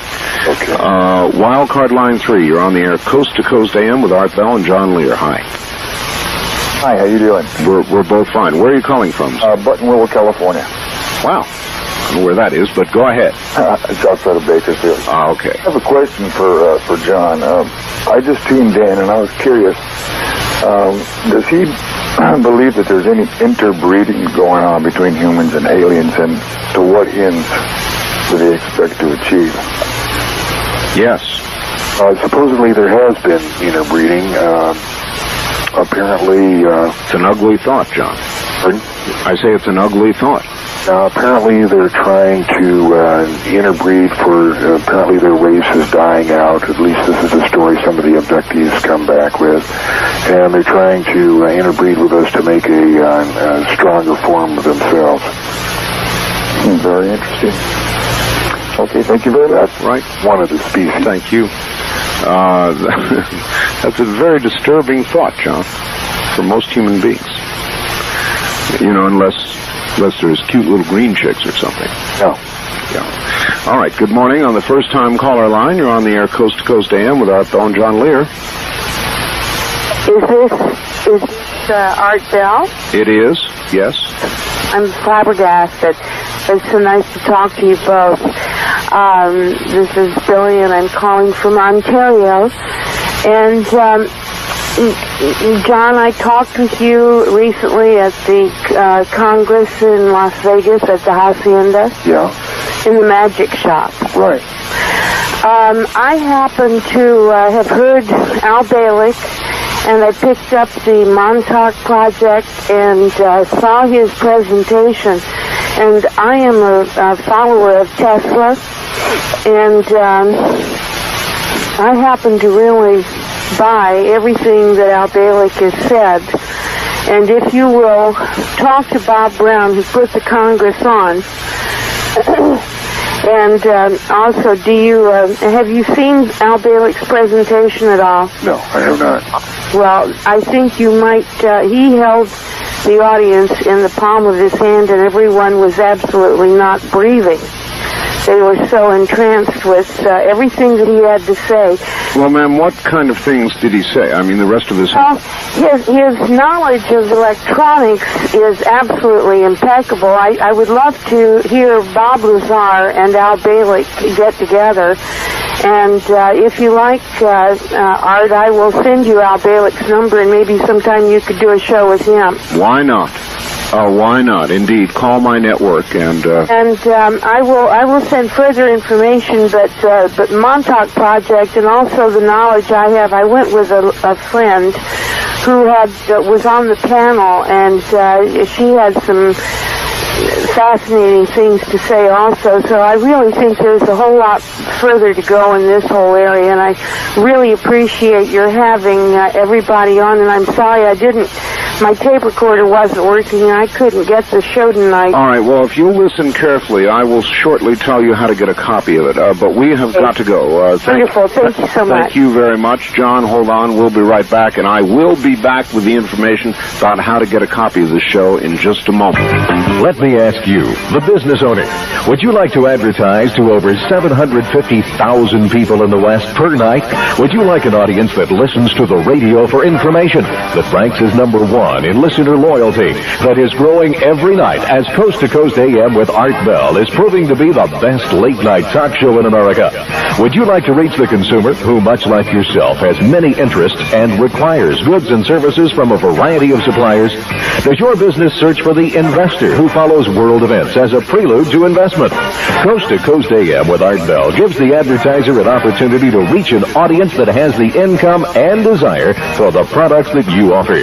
We get results with adults for our clients. For more information about building your business with the Chancellor Broadcasting Network, call 702-798-1798. Bring our listeners to your products or services.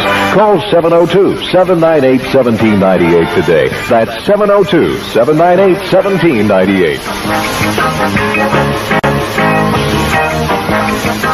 From Jackie Dawn's Plaza downtown, this is KDWN Las Vegas.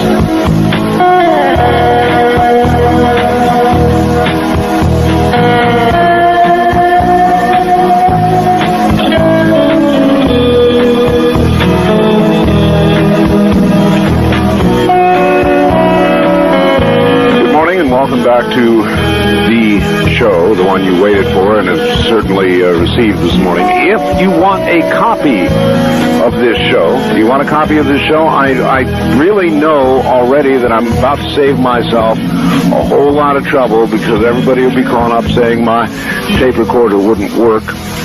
If you want a copy of this show or any other show that we do here, are you ready to write? Do you have your pencil? Oh, I hope so. Please write this number down. Please don't call all over the place asking for this number, because this is the only place you can get it.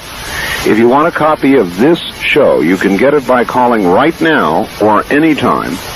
Area code 702-873-3821, 3821. Let me give that again. For a copy of this show or any other that we've done, you can call right now, area code 702-873-3821. Having done that carefully, I know a lot of you still missed it and will want that number. Oh, well. Good morning again, John. Art, how you doing? Fine. Let us now continue. Wildcard line 3, you're on the air Coast to Coast AM with John Lear and Art Bell. Good morning. Yes.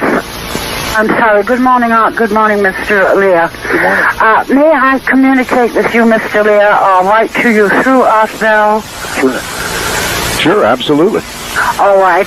I will ask you, Ralph won't take up time. Something happened with a recurrence that I was not into your apology, totally out of context, and convincing enough that it left more or less an irreparable memory with me.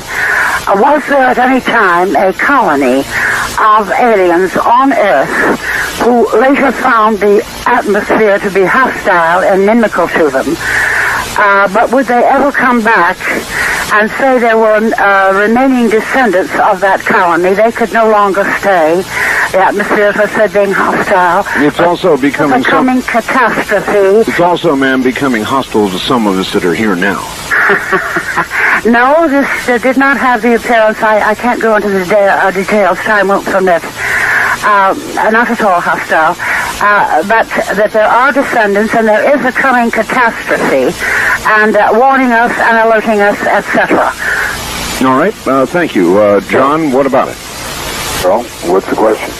Well, the question is about the possibility of a coming catastrophe. It's really it's a follow-up on the question I gave you earlier. I'm a terrible prophet. Is the answer again.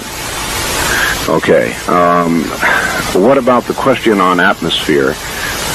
Is it possible that our atmosphere is utterly hostile, even poisonous to ones who don't normally breathe this mix of oxygen and such? Probably hostile to some life forms. That's why you see them wearing helmets and masks and different things and old carvings and other kinds of documents like that.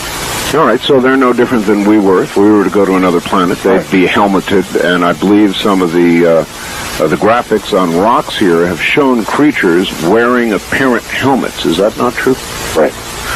All right. Wildcard line 3, you're on the air, Coast to Coast AM with Art Bell and John Lear. Hi. Yeah, good morning, Art.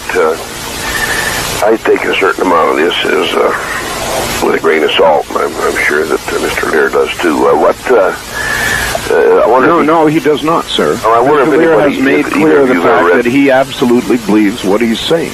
have either of you read the book The Body Electric by Dr. Robert Baker? All right, thank you. John? No, I have not. What does it say? He's gone. So I don't know. Body Electric. But I do want to follow up on the first part of what he said, because he was ascribing to you apparently a feeling that isn't really there. I mean, you don't take all this with a grain of salt at all, do you? Well, a couple of people have said that. I remember on a show we did once before, a guy called and said, "You're doing this tongue-in-cheek, aren't you, Art?" And well, I'm certainly not. No, I believe it. I believe it 100%. So. All right, so there. He was in Idaho. I know that fellow. All right, good morning. You're on the air, Coast to Coast AM with Art Bell and John Lear. Where are you calling from, please? Alaska. Alaska. Yes, sir. Yes, I've got a couple questions.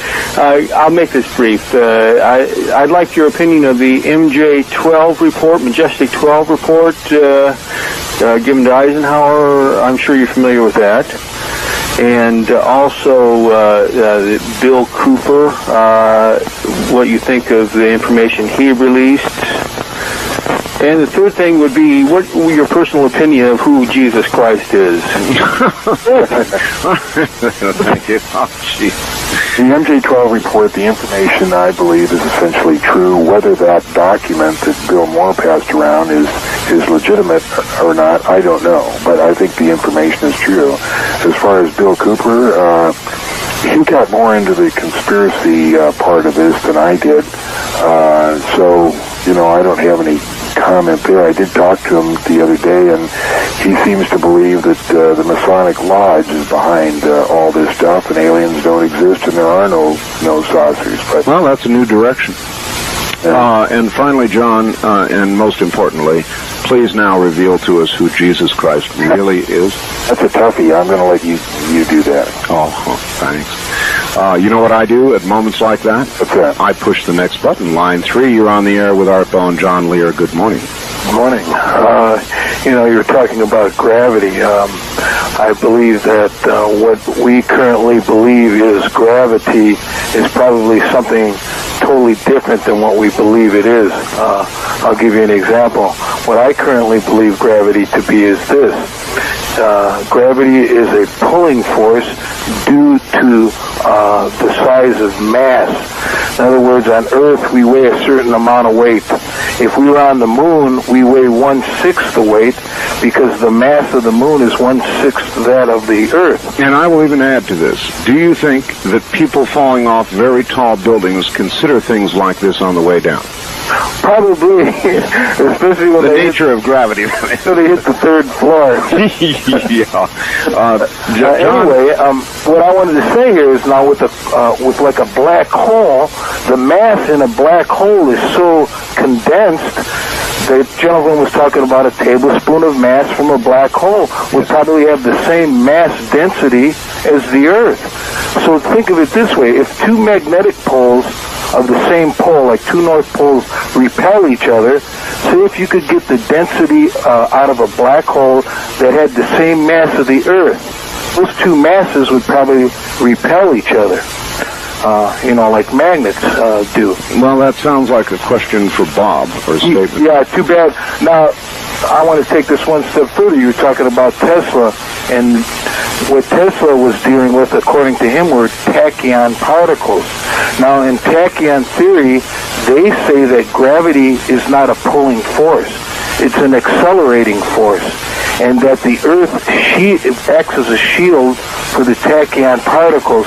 So with that theory in mind, and I guess with that theory, it's a workable theory in the tachyon particle theory, the idea of gravity changes. All right, we've got to hold it there. Okay. So thank you. The whole notion of gravity and what it is very interesting, isn't it, John? And it's hard to know whether it's a pulling force or a... Now, Bob describes it as a wave, but I'll have to wait till he's on next time if you really want to know the bottom line. All right. Very good. Wildcard Line 3, you're on the air Coast to Coast AM with Art Bell and John Lear. Hello. You cut me off before I could ask my question. Okay, go ahead then, sir. Yes, sir. Don't you really feel that the great threat to civilization is the great imbalance of strategic nuclear forces right now rather than anything alien? All right, thank you. John, your answer? Well, who's the enemy? Well, I guess whatever was the Soviet Union, Russia and the other individual republics still do have actual physical possession nigh on to 30,000 nuclear weapons. So, you know, the bottom line is I don't believe that there is a threat now, and quite honestly, I don't believe there ever was a threat. And the reason was a friend of mine had spent on a summer cruise in Russia with Olaf Kalugin, who was the former chief of intelligence for the KGB and was fired in 1985. And this guy told him, said, ask me anything. He said, you know, they can't do anything more to me, and they haven't done anything. You know, ask me your questions. So my friend asked, well, how about the Rosenbergs? Were they guilty? And he said, yeah, they were dyed-in-the-wool communists. He said, how about Oswald? He said, Oswald was a nut. We didn't have anything to do with him.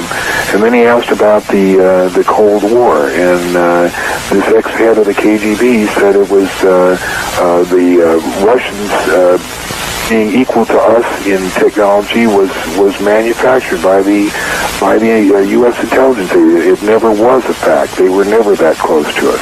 The Cold War was more or less a myth fabricated by somebody. Well, it's going to be interesting to see what the next reason to keep a building and keep developing will be, huh, John? Yeah. All right. Let's see. Line 1, you're on the air Coast to Coast AM with Art Bell and John Lee. Thank you. I was wondering, I know that Mr. Lear has talked about a number of different kind of species of aliens or extraterrestrial. In 1984, I think a book came out called Dark Eyes that on the cover of the book was a spacecraft that looked like an upside-down aircraft carrier. In other words, the bottom part was the flat top that jets would land on. In 1978, I had seen a similar aircraft, and most people talk about saucers and things like that, and that's why this book just sort of popped up to me, because I had seen this thing flying, I would say about 8 stories off the ground in the Midwest somewhere in a city. And it was just above a cloud cover. It seemed like, you couldn't really see it, but it shook the whole neighborhood. Some people stated that they had seen it too, like clock stops and other things like that. I was wondering, do you have any idea of what that was, or? No, there's all kinds of different craft, and some of them are just immense beyond belief. I think a British Airways crew saw one in the early 50s over Kuwait that was 6 miles in diameter. There's one that was seen in China that was 10 kilometers in diameter. There was one that was seen by a Japan Airlines Cargo 707 in 1987 over Alaska, and this thing was 3 times as big as an aircraft carrier. And, my only question is, what if there was only a 2-man crew on that one? Thank you, caller. John, I'm going to add to that a little bit.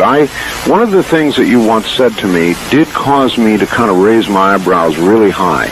And it was something about, and I cannot recall, it may have been a 10-kilometer spacecraft of some kind that you referred to, and that set my eyebrows up. And in ham radio, we have a method of communication called packet, which is nothing more than a kind of a fancy way to send information, and it appears on a screen. It can be stored in a computer and recalled and sent over networks. And doggone if there wasn't a pretty serious packet report the other day of a sighting of something that was supposedly miles long, and the moment I heard that, I remembered your comment on that gigantic spaceship. Now, there are some very, very large ones that have been seen. At line 2, you're on the air Coast to Coast AM with Art Bell and John Lear. Good morning. Good morning. Mr. Lear, have you read Communion? Yes. What do you think of it? It was scary. When I read it, was when I first started this research, and I heard about it. I was on my way to the airport. It was a flight from Las Vegas to Cleveland, and I kind of read. It was a night flight. I kind of read it on the way, and when I got to Cleveland, it was an overnighter there. I couldn't turn the light on. I mean, it was so real to me. Now, a lot of other people have read Communion, and then they think it's, so-so. But for me, it struck a true note. It felt really, really real to me. Okay. There's another book out called Being by Michael Redfin. Have you had an opportunity to read that one? No, I haven't. He's a British author, isn't he? I believe so. It has more to do with the spiritual side of these beings, and it has a lot, well, maybe they're angels, maybe they're not, and so forth. Another question is, what is the purpose of this 115? All right, element 115, John. Element 115 is the fuel that they use in an annihilation reaction, which creates the positive voltage, and somehow they get the gravity B wave, which is channeled and amplified to provide the travel that they use.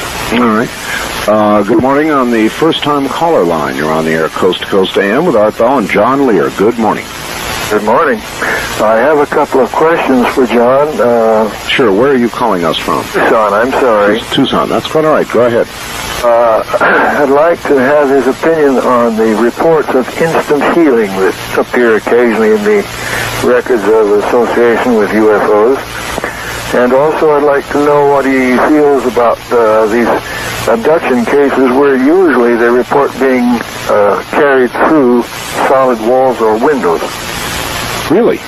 I've read both of those. Both of them are very interesting. Apparently the instant healing has occurred. I don't know how it has occurred. The one about being carried through the walls really puzzles me. There's also being carried through a car.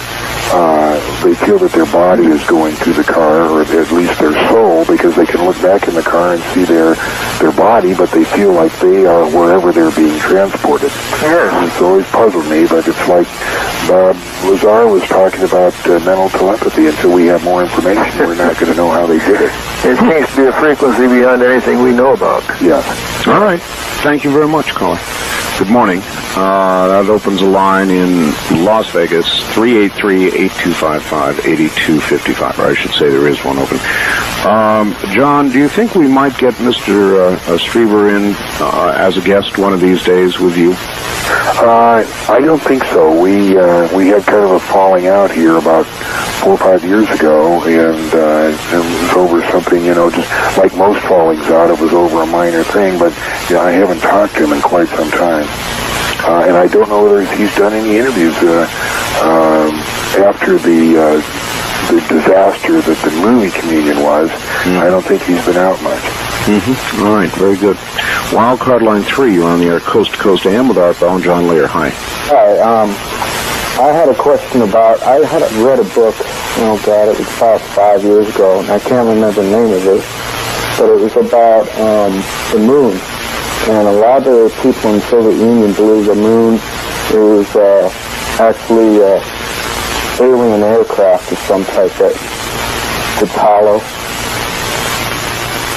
Yes, and that's what Bob was referring to, is some of these theories are so far out, you just wonder who cooked them up and where they came from. But yes, I have heard that. I've heard that it's a spaceship and there's aliens inside and all that, and was brought here and all that stuff.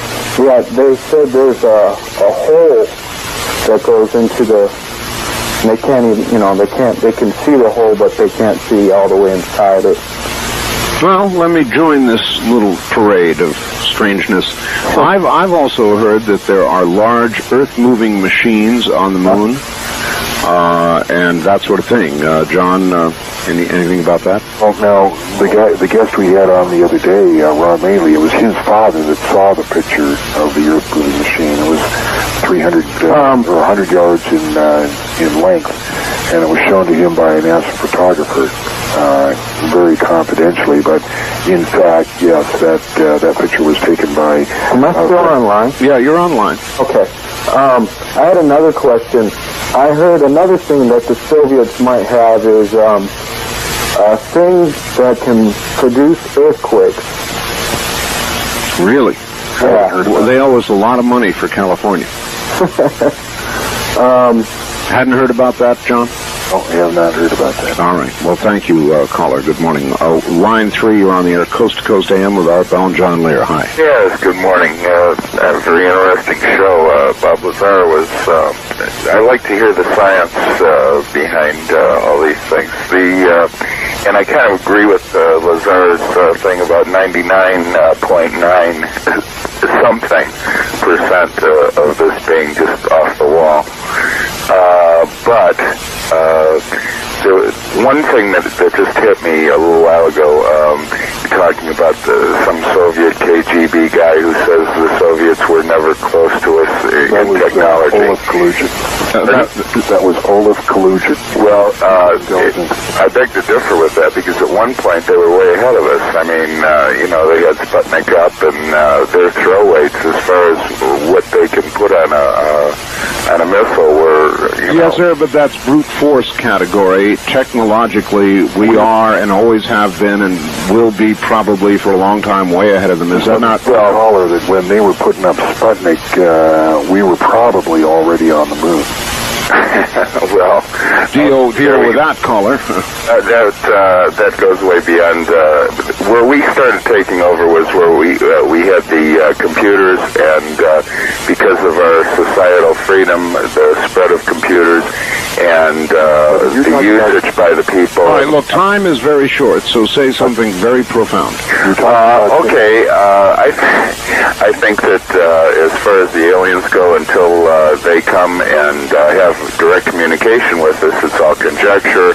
And what's the point? I mean, I think that we could use our mass knowledge and working together for more important things than... All right, thank you. Well, all right, that's actually almost a good question, John. The caller was talking about technology that the public knows about, right? Not what the government has. Our technology base runs approximately 30 years ahead of what the public knows. So there you go, sir. John will be right back with yet a bit more. Stay right there. This is the CBC and VRN Radio Network.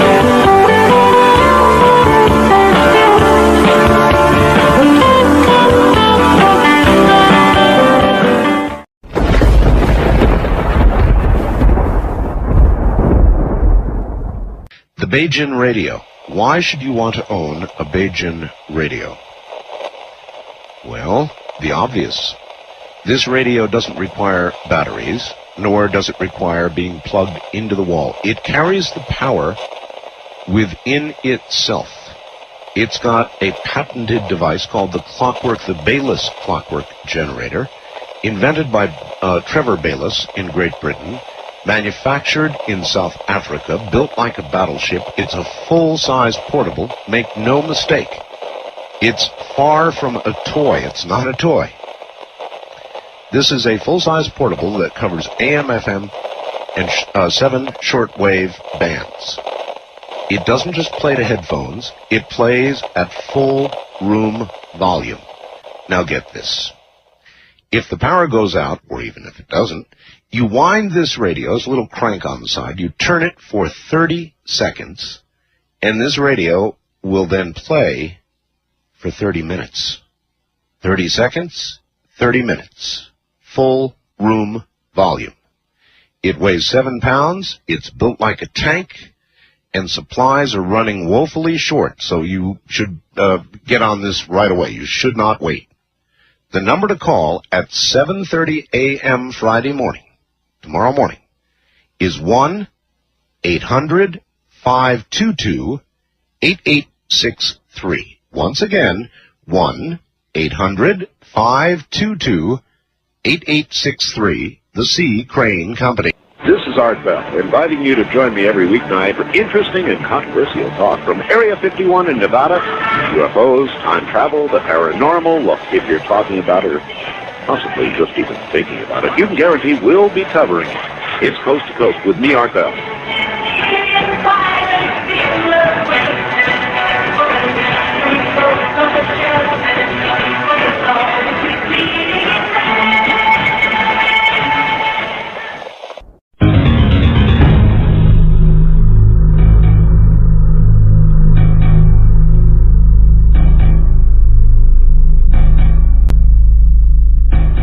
News Talk 720, KDWN, where locals come to talk. KDWN Las Vegas.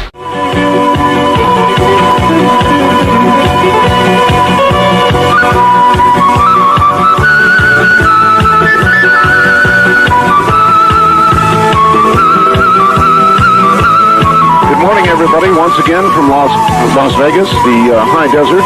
Hasn't this been special? We've got John Lear with us. He's here for a couple more moments.